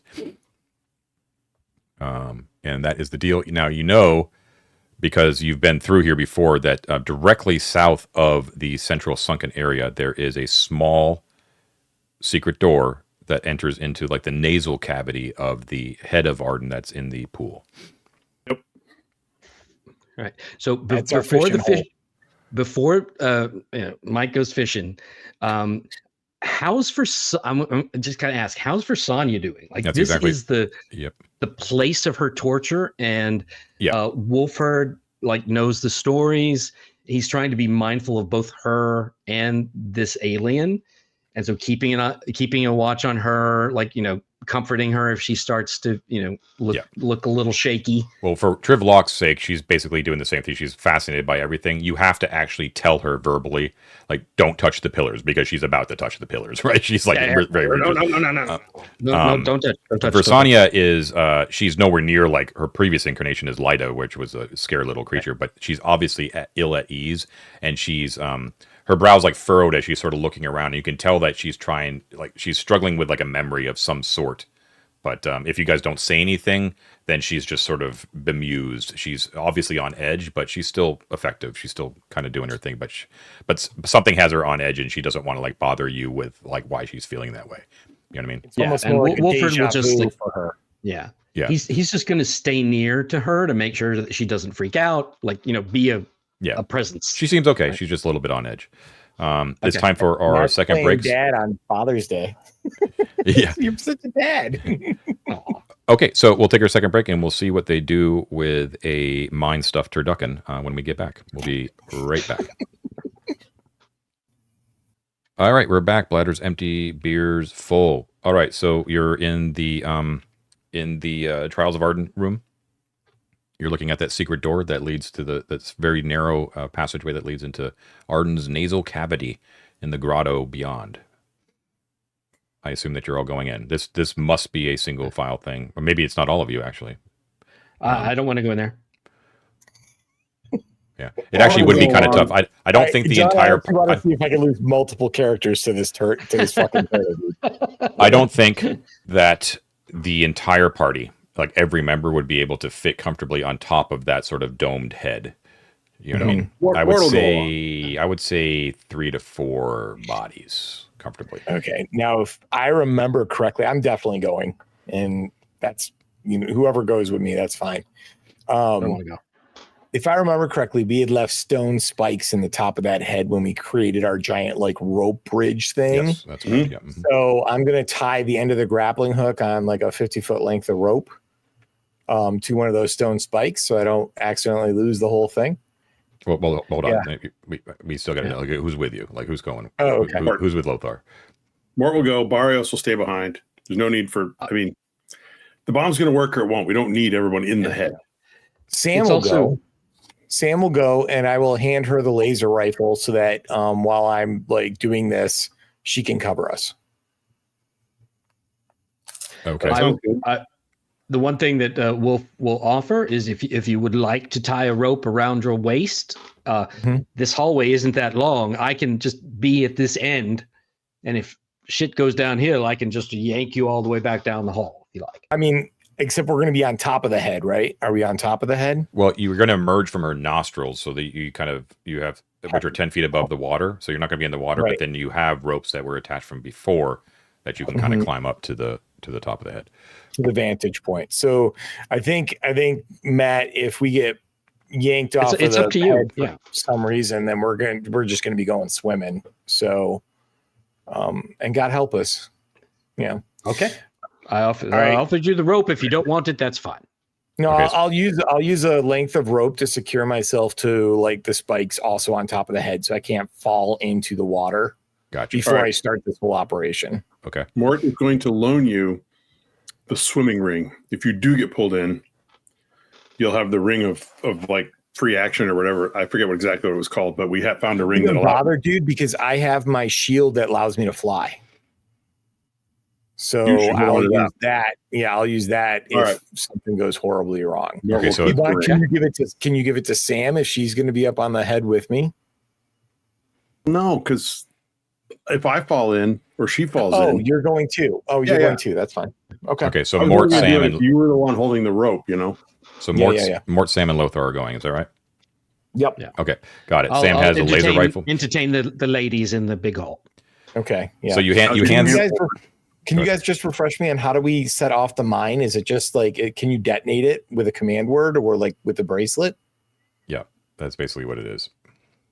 Okay, so who's got the bracelet that detonates it? I'll listen at that secret door. You holler when it's time, and I'll. You can actually be hiding right in the nostril, so you could be watching, and then you'll know too, without being exposed. True. Okay. I'll tell the ladies. I'll be right back. I've got a little fishing to do.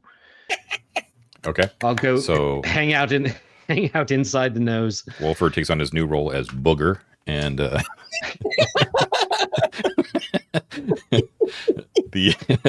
and the rest of you pile out, climb up onto the top of the head. It's so you it's. We won't describe the room. We've been. I think this is like the third or fourth time that we've actually been in the room, but it's it's kind of cool and eerie, and the water sort of reflecting on Arden's face and all that kind of good stuff. Very, very quiet. And what was I going to say? Oh, Sam, when you hand her the rifle, the laser rifle, she kind of holds that Spain in one hand. She looks at the rifle in the other hand. And she's, she doesn't know quite what to do with that rifle. But I'll show her. Post for the cover of Heavy Metal. All right, yeah. Obviously. And she's like, lock and load. And she's ready to go. All right. Okay. And she's up on top, and she's got the rifle, and she's just sort of like watching the water. And what do you do? So I'm going to take my last 2 sets of rations out of my bag, and I'm going to start throwing them into the water, right? Uh-huh. Okay, so mark off those rations. Chum, yeah. Right? And I'm going to, start throwing I'll throw whatever, something heavy in there, like boo-ba-doo-ba-doo-ba-doo. What else do I have? I don't know. I'll start with the rations first. I think that's all I have. Okay, so you throw in some rations. After about 5 seconds, very pregnant pause, you see an arrow-shaped ripple heading from the east towards the head. Awesome. Now I'm going to throw the turducken. I'm going to and put the turducken in the water, maybe about 10 feet in front of the arrow. Okay. So yeah, let's see. Yeah. Okay. So I think you would see it would rise out, the shell would sort of appear, kind of breach the surface. But if the turducken's in the water, the head isn't there, right? But you can immediately, it tenses up immediately. Yeah. I'm gonna keep jerking the turducken, try and get it swallowed. Oh, it's in you basically the rope is yanked out of your hands because it's being pulled away by the turtle. No, okay, no. Is it farther than 30 feet from me? Oh, it's going to be contained in the shell. You'll be fine. Now, Wolford, now. All right. Okay, I'll turn on the command bracelet and say, blow the fucker up and take off down the hallway. Okay, so you hear a very dull, muted whoom from underneath the water, and then a split second later, there's a huge geyser of water that is stained with red chum as it explodes out of the water finale of Jaws style. And there's just pieces of turtle that are just spread out all over the place on the water. You have your vengeance upon you go, buddy. Snatch the rifle away from Sam, and I'm just no, I'm just kidding. I don't want to waste the charges, but you want to jump down there and teabag the remains of the turtle? No, dude, that seems excessive. I wouldn't want to do anything too excessive. You're that's excessive as you peer down upon a carnage river of carnage. Yeah. Amazing. Okay, I can now leave Arden Vul in peace. I've murdered everybody I need to murder at this point. Oh no, we still got Garrelad, baby. Oh yeah. Although I think Invisible Stalker is after him, right? Yeah, David sent him. Yep, set him off on that. Okay, thank you, John. I guess we'll never know. I feel better now. Okay, back to tangent over. Turtle Eustace. Okay, yeah. So this episode is called The Red Wedding. Yeah, this whole place was actually dimly lit by that luminescent moss that was sort of draped over everything. So that you can kind of see the results of your damage there. Can But we drag the turtle's body back, like the shell? Can we like drag the shell back in? it's basically not much to. It's kind of just chum. It's like it's all broken up. John, Gotcha. what sound do the little baby turtles make who now don't have a mother? Oh, so true. All right, so I assume you're not staying in the grotto. Are you retreating back the way you came? Yep. Well, there was a turtle lair, I believe, if I'm not mistaken. We could. We searched that before. There wasn't anything. There wasn't anything in there. And got into the lair. Yep. Yeah, remember Lisbeth was a dolphin and had she was a dolphin. That's right. Mm-hmm. That's how we got everything out of here. There's literally no treasure left in this room. That's where we got the helmet. Yep. I remember getting the helmet. I wasn't aware we'd gotten everything because I couldn't remember she'd been in the actual lair. Yeah. Yeah. And there wasn't anything in there. We can cross this room off our list. We're done. You mapped done. it. You did map it. Yeah. Okay. So we'll say that took a turn. That puts you at, let's see, that was noon. Now it's 1 p.m. And then retreating back to the Hall of Arden Trials is going to put you. So right now it is 1:10 p.m. And John, should I just write off my grappling hook at this point? Yeah, I'd say like the rope is still okay, but the hook is definitely gone. Yeah, that's fine. It's a 45-foot rope instead of a 50-foot rope. Yeah, exactly. Yeah. Worth it. Yeah. Oh, totally. That was awesome, Mike. Well done. Well Good done. thinking. You erased the mine as well. That's the most important thing to erase. It's gone. Yeah, Okay. It was the last one. Okay. All right. Well, good use of the last mine. Okay. The Trials of Arden are before you. If you really want like a really big tangent. No, I'm good. But otherwise, are we going back to the tunnel that leads out of the Hall of Worthies? Yeah, so we go to the Hall of Worthies, and then Mort, you said you can float up. Yeah. Down. Does anybody One need thing- healing? Because I think that triangular room had a fountain that healed David's character at one point. Yeah, I think we're all good. There is one thing I want to do while I have, I guess, I can probably even in the before we leave the that area with the Trials of Arden area, I want to test out the leaping boots, right? I do like test jumps to see like how far I can jump, like a standing jump, a running jump. I jump high. I want to see how high I can jump. Do I start getting the sense that can I jump high enough so that I'll be harmed when I land? Right. Yeah. So we'll say another turn to experiment with the boots in the Trials of Arden. Again, Trivlock is raising both eyebrows now.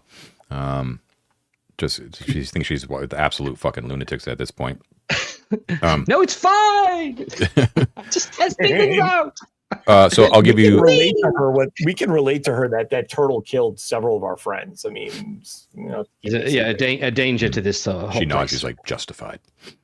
Yeah. So I'll give you the whole deal here. So these are boots of striding and springing.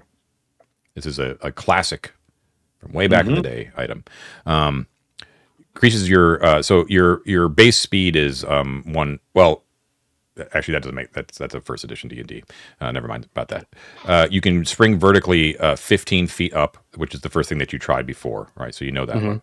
You can spring backwards 9 feet, just standing where you are, just jumping backward. You go 9 feet back, and you can jump forward 30 feet from a standstill. Okay.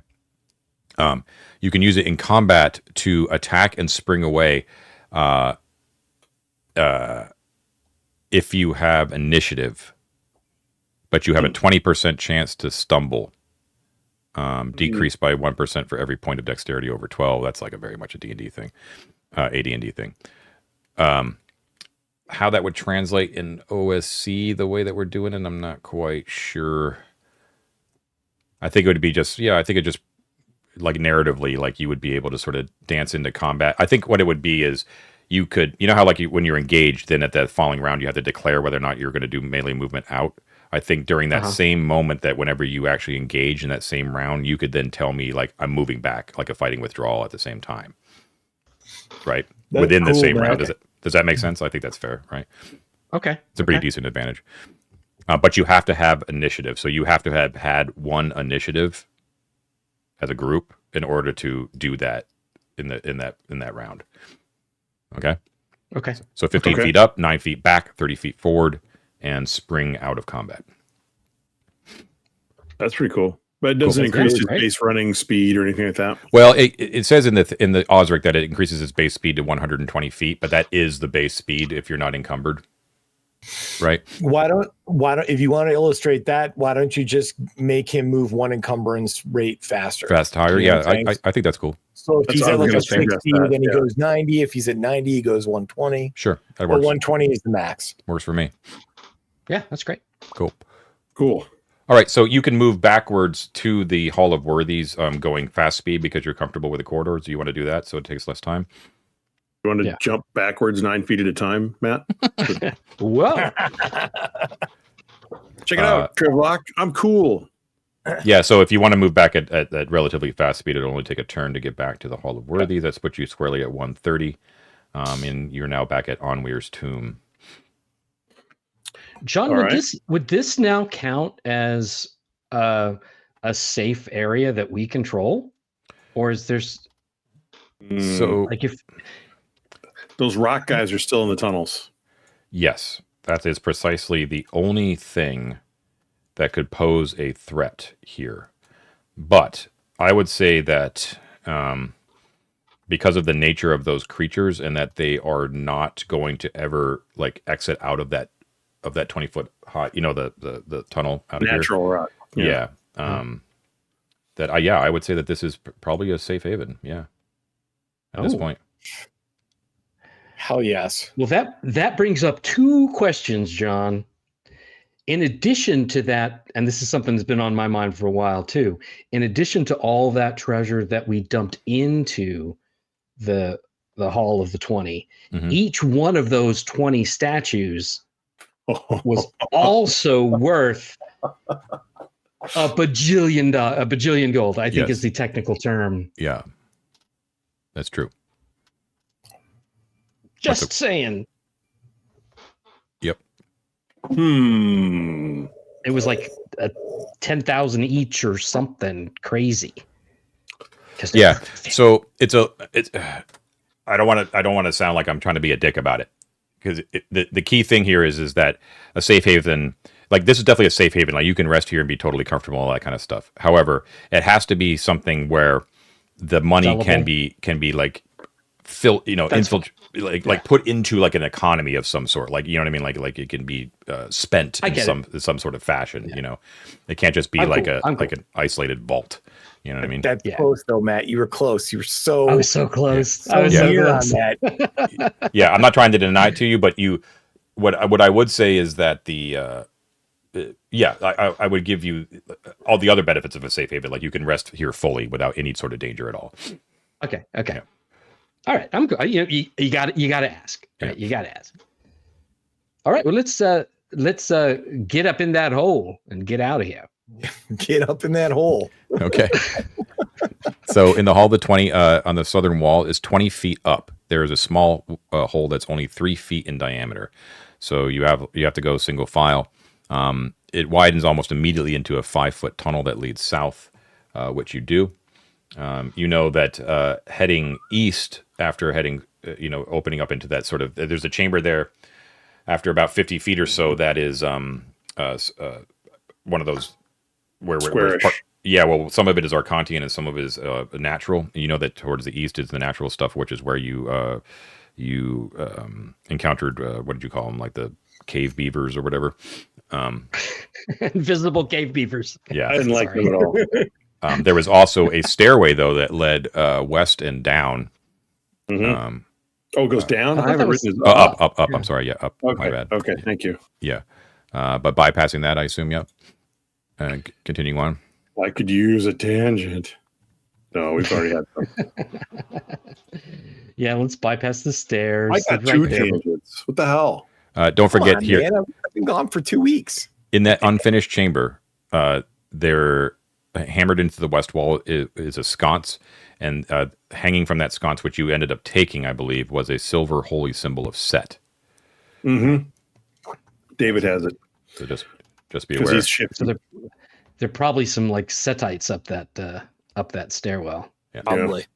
And then, for I believe the third time, you enter into the passageway that leads that saw much death and destruction initially from the original battle robot. This is where Gorand almost ate it, right? No, This is Goran was where fine. Onweir died. Onweir Yeah. died. Yeah, Onweir died here. Yeah. Yeah. Yeah. Mort I got thought blown Arden up. died from Eustace. Yeah. No. No. Onweir almost died from Eustace. Avaricius brought him back up, and then he got blown up here. I can't remember if it was the mines or the bot. I can't remember. It was which one. the The mine is detonating what grenade. fragged Mort. It And is then the the bot. explosive pellet that it launched. Yeah. Yeah. Yeah. Okay. So you enter into the southern passageway. So like the iris door, so everything's blackened, right, from the previous battle. There's a bunch of debris and all that kind of stuff. The second time you came here, you actually pried open the door even further to allow yourself to actually access and step through. That has not been changed in any sort of manner. So the door itself is non-functional, but it is wide enough that you can sort of hop one leg over and then pull your other leg through. And you remember, too, that beyond the door, right on the other side of the door, you haven't gone through, I'm not saying you did, but don't forget that the body of Feck Pryal, the chemical engineer, is like right beyond that, right on the other side. Okay, I will. I'll warn Trevlock that about Feck Pryal, that his body's on the other side, to just be ready for it. And also, I'll make sure I use the command bracelet to communicate to the security bot that's inside the hangar to make sure that it does not fire on anyone. So that even though Sam is, I think, the only one who doesn't have a card right now, Right. That it will not, completely deactivate, not fire on anyone. Okay, so are you telling it to deactivate, or are you just changing its protocols? Just do not fire on anyone that enters this room in the next however long, or something like that. Until I command that. otherwise. Yeah. Okay. Can't you just like put it in standby mode or something? You could if you wanted to. Okay. Yeah. Standby. Standby. Yeah. Okay, cool. So you enter in, and it's into the great hangar, and it's exactly as you left it. There's the one shuttle that has been stripped for parts and has been used to retrofit the working shuttle into some sort of space flight worthy vehicle. You're the data crystals, and what else did you bring here? What did we determine? Just the crystals, I think, right? Data crystals and astrogation crystals. And the fuel. The fuel rods fuel. and the astrogation is here. Yeah. Yeah, but you just don't have not the and not the actual drive rod. Drive rods. It's the fuel canisters we have. Yeah, here. The components. Yeah. Right. But the only thing that I think is not here is those drive rods, which are still back in the Bastion. So remember all of that stuff, all the centrifuge, all the lab equipment, all the huge big regular fuel tanks, and all that kind of stuff is all. And I assume the stuff that you've recovered is all on the eastern side. That's also where the battle robot is, which is now just standing by, blinking. Bob kind of goes over. And just there's like a lovely meeting between the two surviving battle robots of the Radishva Empire. Do they nuzzle? The other one's name is Vincent. Yes. Bob and Vincent. Okay. Bob and Vincent. If you know, you know. There's the backside hatch of the working shuttle is open as it was before. It's a little bit different, however, in that you see that a lot of like the console lights and everything like that inside, as you sort of peer inside, are blinking and active. Like there's readouts going on, screens are sort of like scrolling and all that kind of stuff, and things are just Maybe Aklachad's business. It seems that like Aklachad may have been like working in here, you know what I mean, in one way, shape, or form. Yeah. Playing solitaire. Yeah. Minesweeper. He's playing solitaire. Yeah, I saw him. And of course, beyond the two shuttles on the southern end is a gigantic, massive iris door. Which I can't remember. Did we get that open? Yeah, I think we We found a way to open it. Yeah. There's rock on the other side, isn't there? No, there's a long tunnel that goes to another door on the end of the That's tunnel. correct. Yeah, sorry, that's right. Yeah. Oh, okay. Okay, and of course See, there Ted, is when you the. don't take notes, you just remember things. Don't forget directly to your left, towards the east on the northern wall, is another door, Iris door, that leads to the teleport node, which goes directly to the bastion, which is where Which will need all to of go, your yeah. stash is now. Right. Yeah. Right. So let's do it, guys. Come on, let's go. Do we have to go get our drive rod or drive shaft thing or whatever it is? Well, I think we should, but maybe we just like introduce Trevlock to Aklacha.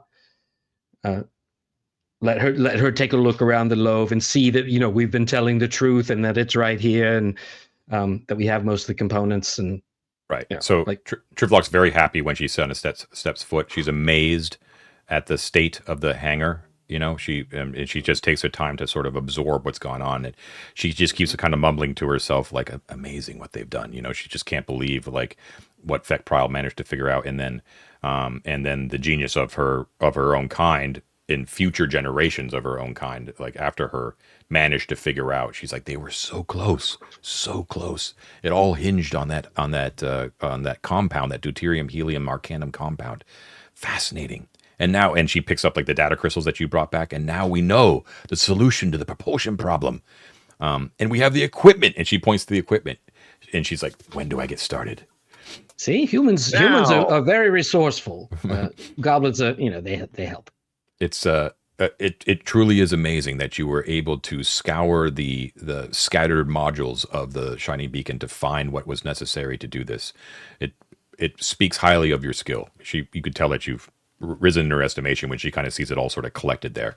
Now she kind of like looks at like what's arrayed before her, like in the laboratory, and she's like, drive rods. Okay, well, we're gonna have to go get those. We got those. Yeah. That was a fun fight. Yeah, a little bit. Here's something that we don't have a clue about. We have the drive rods. We can go get them. When we bring them here, how long will it take? It's very, all of this is, far too complex for us. But how long will it take to get this, up and running? The instructions, Feck Prile's instructions are very, very clear, thankfully. However, it is a delicate process. I would say with the use of the centrifuge, combining all the materials and just double checking every step of the way, we're talking about highly volatile materials here, including of which Arcanum. I am only going by what is written by Feck Prile. I have no expertise with this magical rock. So in order to be very, very careful, would probably 3 top turns. end, probably about 6 hours. Oh, that's very soon. That's Wow. it. I can start now 6 if you need to go collect the drive rods. John. Yes. Mort is now recalling the time that we were badly affected mentally by, I think it was actually Titus that was, but the Arcanum. Mm-hmm. Oh, that basketball-sized chunk of Arcanum is hidden in the stash away from you pesky spell keepers. No, I got that. What I'm thinking though is if I'm not mistaken, it takes quite a bit of Arcanum to process the deuterium fuel. Yes. I want to warn her that the presence of Arcanum could have a deleterious psychological effect, and if there are precautions that she could take, or maybe they're described in the instructions. Well, if you tell her that it seems to only affect those attuned to arcane magic, I don't know if she might be attuned to it or not. Yeah, if you tell her that little bit that it seems to only affect like arcane users, then she looks she looks a little concerned, but then she sort of dismisses it like that's not a reason. Like she'll be careful, but she doesn't think that she has any, right. According to her. So, but she thanks you for warning her. I mean, Harry didn't know he was a wizard till he was 11. So Very true. A wizard, Harry. You're a wizard, Trivlock. Exactly. Let's go get our drive shafts or drive rods. Are you okay? So, are you okay with leaving Trivlock here to work? Yeah. Well, we've got the command Sam will tablet. stay. So. Yeah, Sam will stay. And why don't we? Is there a way we can tell Bob and Vincent to just guard the area? Yeah, you Yeah, can like Are we worried about Trivlock screwing us and flying away? Well, she can't. She doesn't have the drive rod. She cannot do it. Yeah. Okay.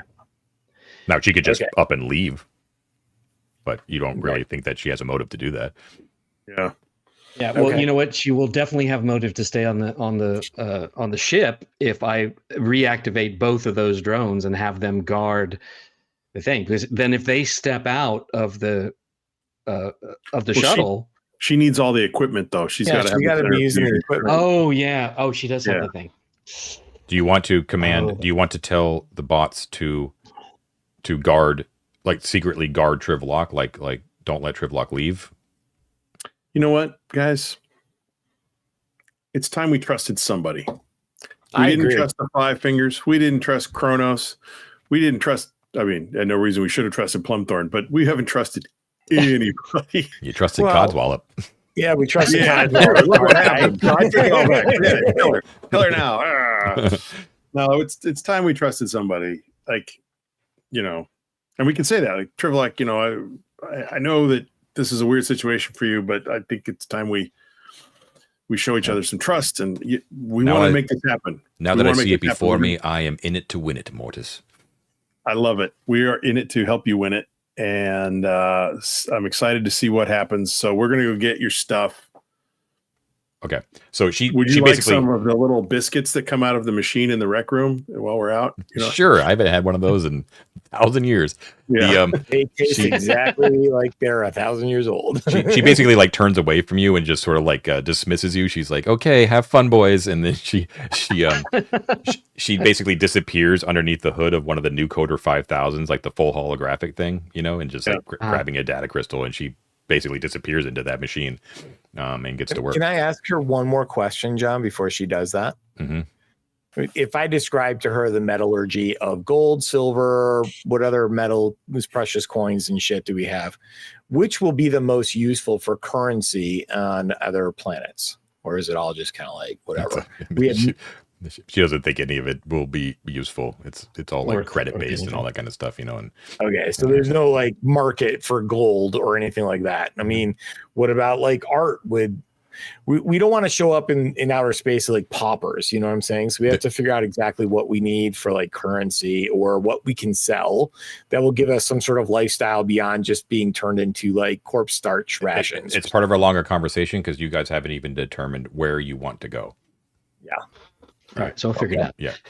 Okay, so Like, what I'll use the command bracelet. I'll have the two robots guard the doors, Mhm. not let anyone in who's not us. Right. Got it. Okay, cool. And then you're going to protect- go. and protect the people inside. Okay, so let's say that just getting her familiar with the surroundings and everything, giving her the tour of the space, takes another half hour, so 3 turns, and now we're sitting squarely at 2 p.m. If that's cool with you. We're not in a super rush right now. Wolford, again, in an effort to like show some like respect and build some trust, he'd ask her, your engineer friend here. We don't know your people's customs. Do you need any help putting him to rest? Is he fine where he is? We're happy to help you if you need, something done with his. No. She's remains. she's completely forgotten about Feck Prile. She's Okay, like- fuck him. Let's go. She's all about the laboratory. Okay. where does this teleport circle go to? It goes to the bastion. Bastion. So that's where you're going, right? Hitting the Yep. node. Okay, Yep. so you head north into that corridor. You press your palm against the thing, and you hop back into the teleport node network of the Rudishva hegemony, and you teleport back into the bastion. Let's kick this real quick before we end. Where are we? Over here. Where is the bastion? Bastion. Pull us all over. down there. I'll pull you All right. right over here. There it is. Switching over for the people at home. So this is the one with, it had like the fire trap thing, right? Multiple nodes, but you're on the node. You're in the place that you need to be. Beyond the fire trap is that room where there was that battle, right? Where there was Heketi, Kalyani, and Radishva. Now that you kind of understand the history, you kind of could probably piece together what exactly happened here, who was fighting against who. So I believe your actual stash is in Lael Jor's quarters, which I believe is right here. Right. Right. So I'll make sure to deactivate that fire trap using the bracelet before we go there, so we don't get blown up. Okay. Where is the Bastion? There you are. There's Bastion. Hello. Okay. What was There's 3 teleports here. One goes to detention block. One goes to the hangar.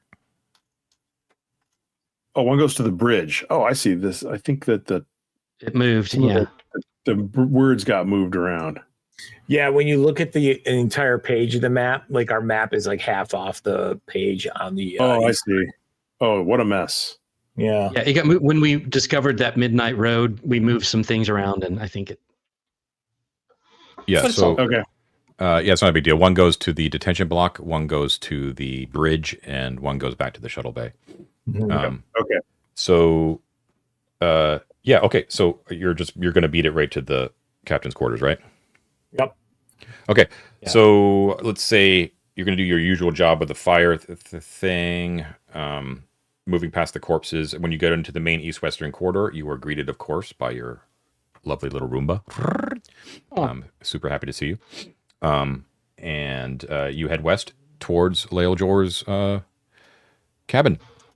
And quick question: while we're by the door that leads to the shaft, can we just give a quick listen and then open it to see if the proximity mine that we left there has gone off or not? Because we left that in there just in case somebody tried to access through the shaft. But you're not going to open the door? You're just going to listen? Well, listen first, see if we hear anything, and then open it. I guess I could probably tell with my bracelet if the thing is still active, right? I can give those. You could, yeah. Boop, boop. Yeah. Okay. Yeah, so I checked to see if it is still active. Yeah. Nothing has come down. Right. Yeah. Okay, that's cool. All right. But So heading, we can beat to the chase here. You get down to the captain's quarters after another turn, and inside is like the old school stash. There it all is, all your stuff, including the drive rod. Was there any other piece of the shuttle puzzle that is there? Just the drive rods, right? I think that's it. I mean, 2 drive rods? I thought we had 2. Yeah, I got both of them. One is a spare. Oh, did you want to put? Oh, you don't have the rugs. That's right. Yeah, never mind. What do you want to do? Well, let's. We had the treasure that we were carrying, right, from our recent stash grab, right? So we can dump that here. So we can take out the gold, like we were carrying just a little bit. You emptied out the sack, so we could use it. Okay. So we got nothing. That's fine. Let's go in there. All the 20s. Yeah, okay. That's fine. Cool. Okay. Yeah, I'll go in there and I'll pick up. And I remember these were kind of awkward to carry. Yeah. Do we want to leave one here as our like safety backup so we don't have all of our eggs in one basket and just bring the one that we need? The drive rods? If it blows up in the hangar, we don't need the second drive rod. Right. So bring them both? Bring them both. Bring them both. Okay. Cool. So blowing up in our stash. So the drive rods, are you putting them into the Laeral sack? Is that what I did before? Sure. Why not? Let's put them. Well, remind me. Don't they need to be carried in a certain orientation or something to keep them safe? No, they're fragile, but like once they're in the extra dimensional space, they're basically safe, and they will fit into the opening of the sack. Yeah. Okay. Then I'll put them both in there then, and I'll carry this. Unless more, I gave it to you. Want to keep holding the sack? Or do you want me to give it feeling back? kind of noodle armed right now from my deep breathing of the pneuma of Thoth. Yes, you are. Thorth. Yeah. Okay. Yeah. Wolfer to carry it in the. Okay. So you're grabbing the 2 drive rods that go into Laeral's sack. You wave goodbye to the stash. I mean, there's not. Do you need anything? No, but we need to figure out from her, like if we have bases and those are alien artifacts that will get us like 50,000 credits, then we need to take that shit, right? That's what I'm saying. We can come back. Yeah. Right. Like it's 5 minutes to come back, or 10 or whatever. Okay. We can come back before we leave. All right, and then you're just going to head back, right? Yep. Yeah. Okay. So moving quickly, we'll just say it takes a turn because you can just hop right into the portal and just hop back. So right now we're at 2:20, and you're back in the hangar bay. You've got the drive ride, and Triplock's like, excellent. And of course, she still has to continue working, so we're still going to say it's about 6 hours in order for her to complete the hybrid. Okay. Now, the last thing that I just we were at quitting time. She tells you that when she looks at the she has observed the astrogation crystals. Okay. Each one of them is labeled with a certain star system or destination. So this is these are the places that you are able to actually navigate to using, and only one of them, right? Because she's only gonna be able to create like enough for like one single jump, with light speed FTL. So Okay. there's one that thankfully for her, she thinks is the Radish system. You could go back to the Radish for home system, right? Okay. One of them is the Amavalkea system, specifically a place called Prospero's Dream, which appears to be a space station of some sort. Ooh. One of them is labeled Gray Space Sphere, the Rock of Brawl asteroid port. One is labeled. That sounds awesome. One is labeled the Regina subsector, Spinward Marches. And another one is labeled Zeta Reticuli system. All of you out there, including you guys, you players, if you're nerdy enough, all of those should ping. They sure do. And I'll let you dwell on that as we end the episode. John, can we end with taking a rest, because Versailles is going to level way up? And yes, you can rest. You can rest safely here. Yes. Okay. Yes. Okay. So that'll do it. This is the end of episode 113 of the Halls of Arden Vul. It is highly likely. I'm basically telling the audience out there and all the listeners out there that the next episode 114, will most likely be, based upon the circumstances that are happening right now, the final episode of the Halls of Arden Vul. Okay, so I just want everyone to be prepared for that. However, we're not playing some sort of plot-driven linear adventure path. This is all up to them and their desires. As you can see, we probably could have ended this a long time ago if it wasn't for some tangents and distractions that were taken. So never put it past these four players to draw this out a little bit longer. So who knows? But everything is lining up right now that is quite likely that the entire campaign will end next time. So please tune in for episode 114. Regardless, thank you all for listening and or watching to episode 113 of the Halls of Arden Vul. This has been 3D6 Down the Line, the most criminally underwatched actual play series on the internet. Please don't forget to do your solemn duty, which is to like and subscribe, hit the bell icon to get notifications every time we publish new material. If you happen to like us still, you might want to hook us up with a Patreon subscription. Throw us a few extra bucks to get a couple of extra bennies, like access to some of our secret channels on our Discord server, which is otherwise free to join, where there's lots of fun conversation going on. And thank you, as always, to all of our patrons, our explorers, our delvers, and especially our conquerors. Ted has the distinct pleasure. Take it away, Ted. Hi, everybody. I would like to thank our conquerors. In particular, we have a new conqueror this week who need only be known by the name Todd. He joins other such luminaries as Brawler Jake Ain't Joshing Around, DM Dr. Rob, Robert Kenyon, Steve, Jeff Marino, Alan Barton, Alexander Bowes, Eric Tsunami MD, Samuel Dillon, Gregory Distelhorst, Yesterday's Glory, Mike Small, DMW71, Richard Barton, Isaac Spencer, James Boyle, Doc Jones 73, Jackson Bates, John Hooker, Zachary Hall, Saps, Papa Bear DM, Zach Shiflett. We're off to Mercury 605. I don't think it was on the list, but I like it. Ruben K. Pour one out for Elizabeth.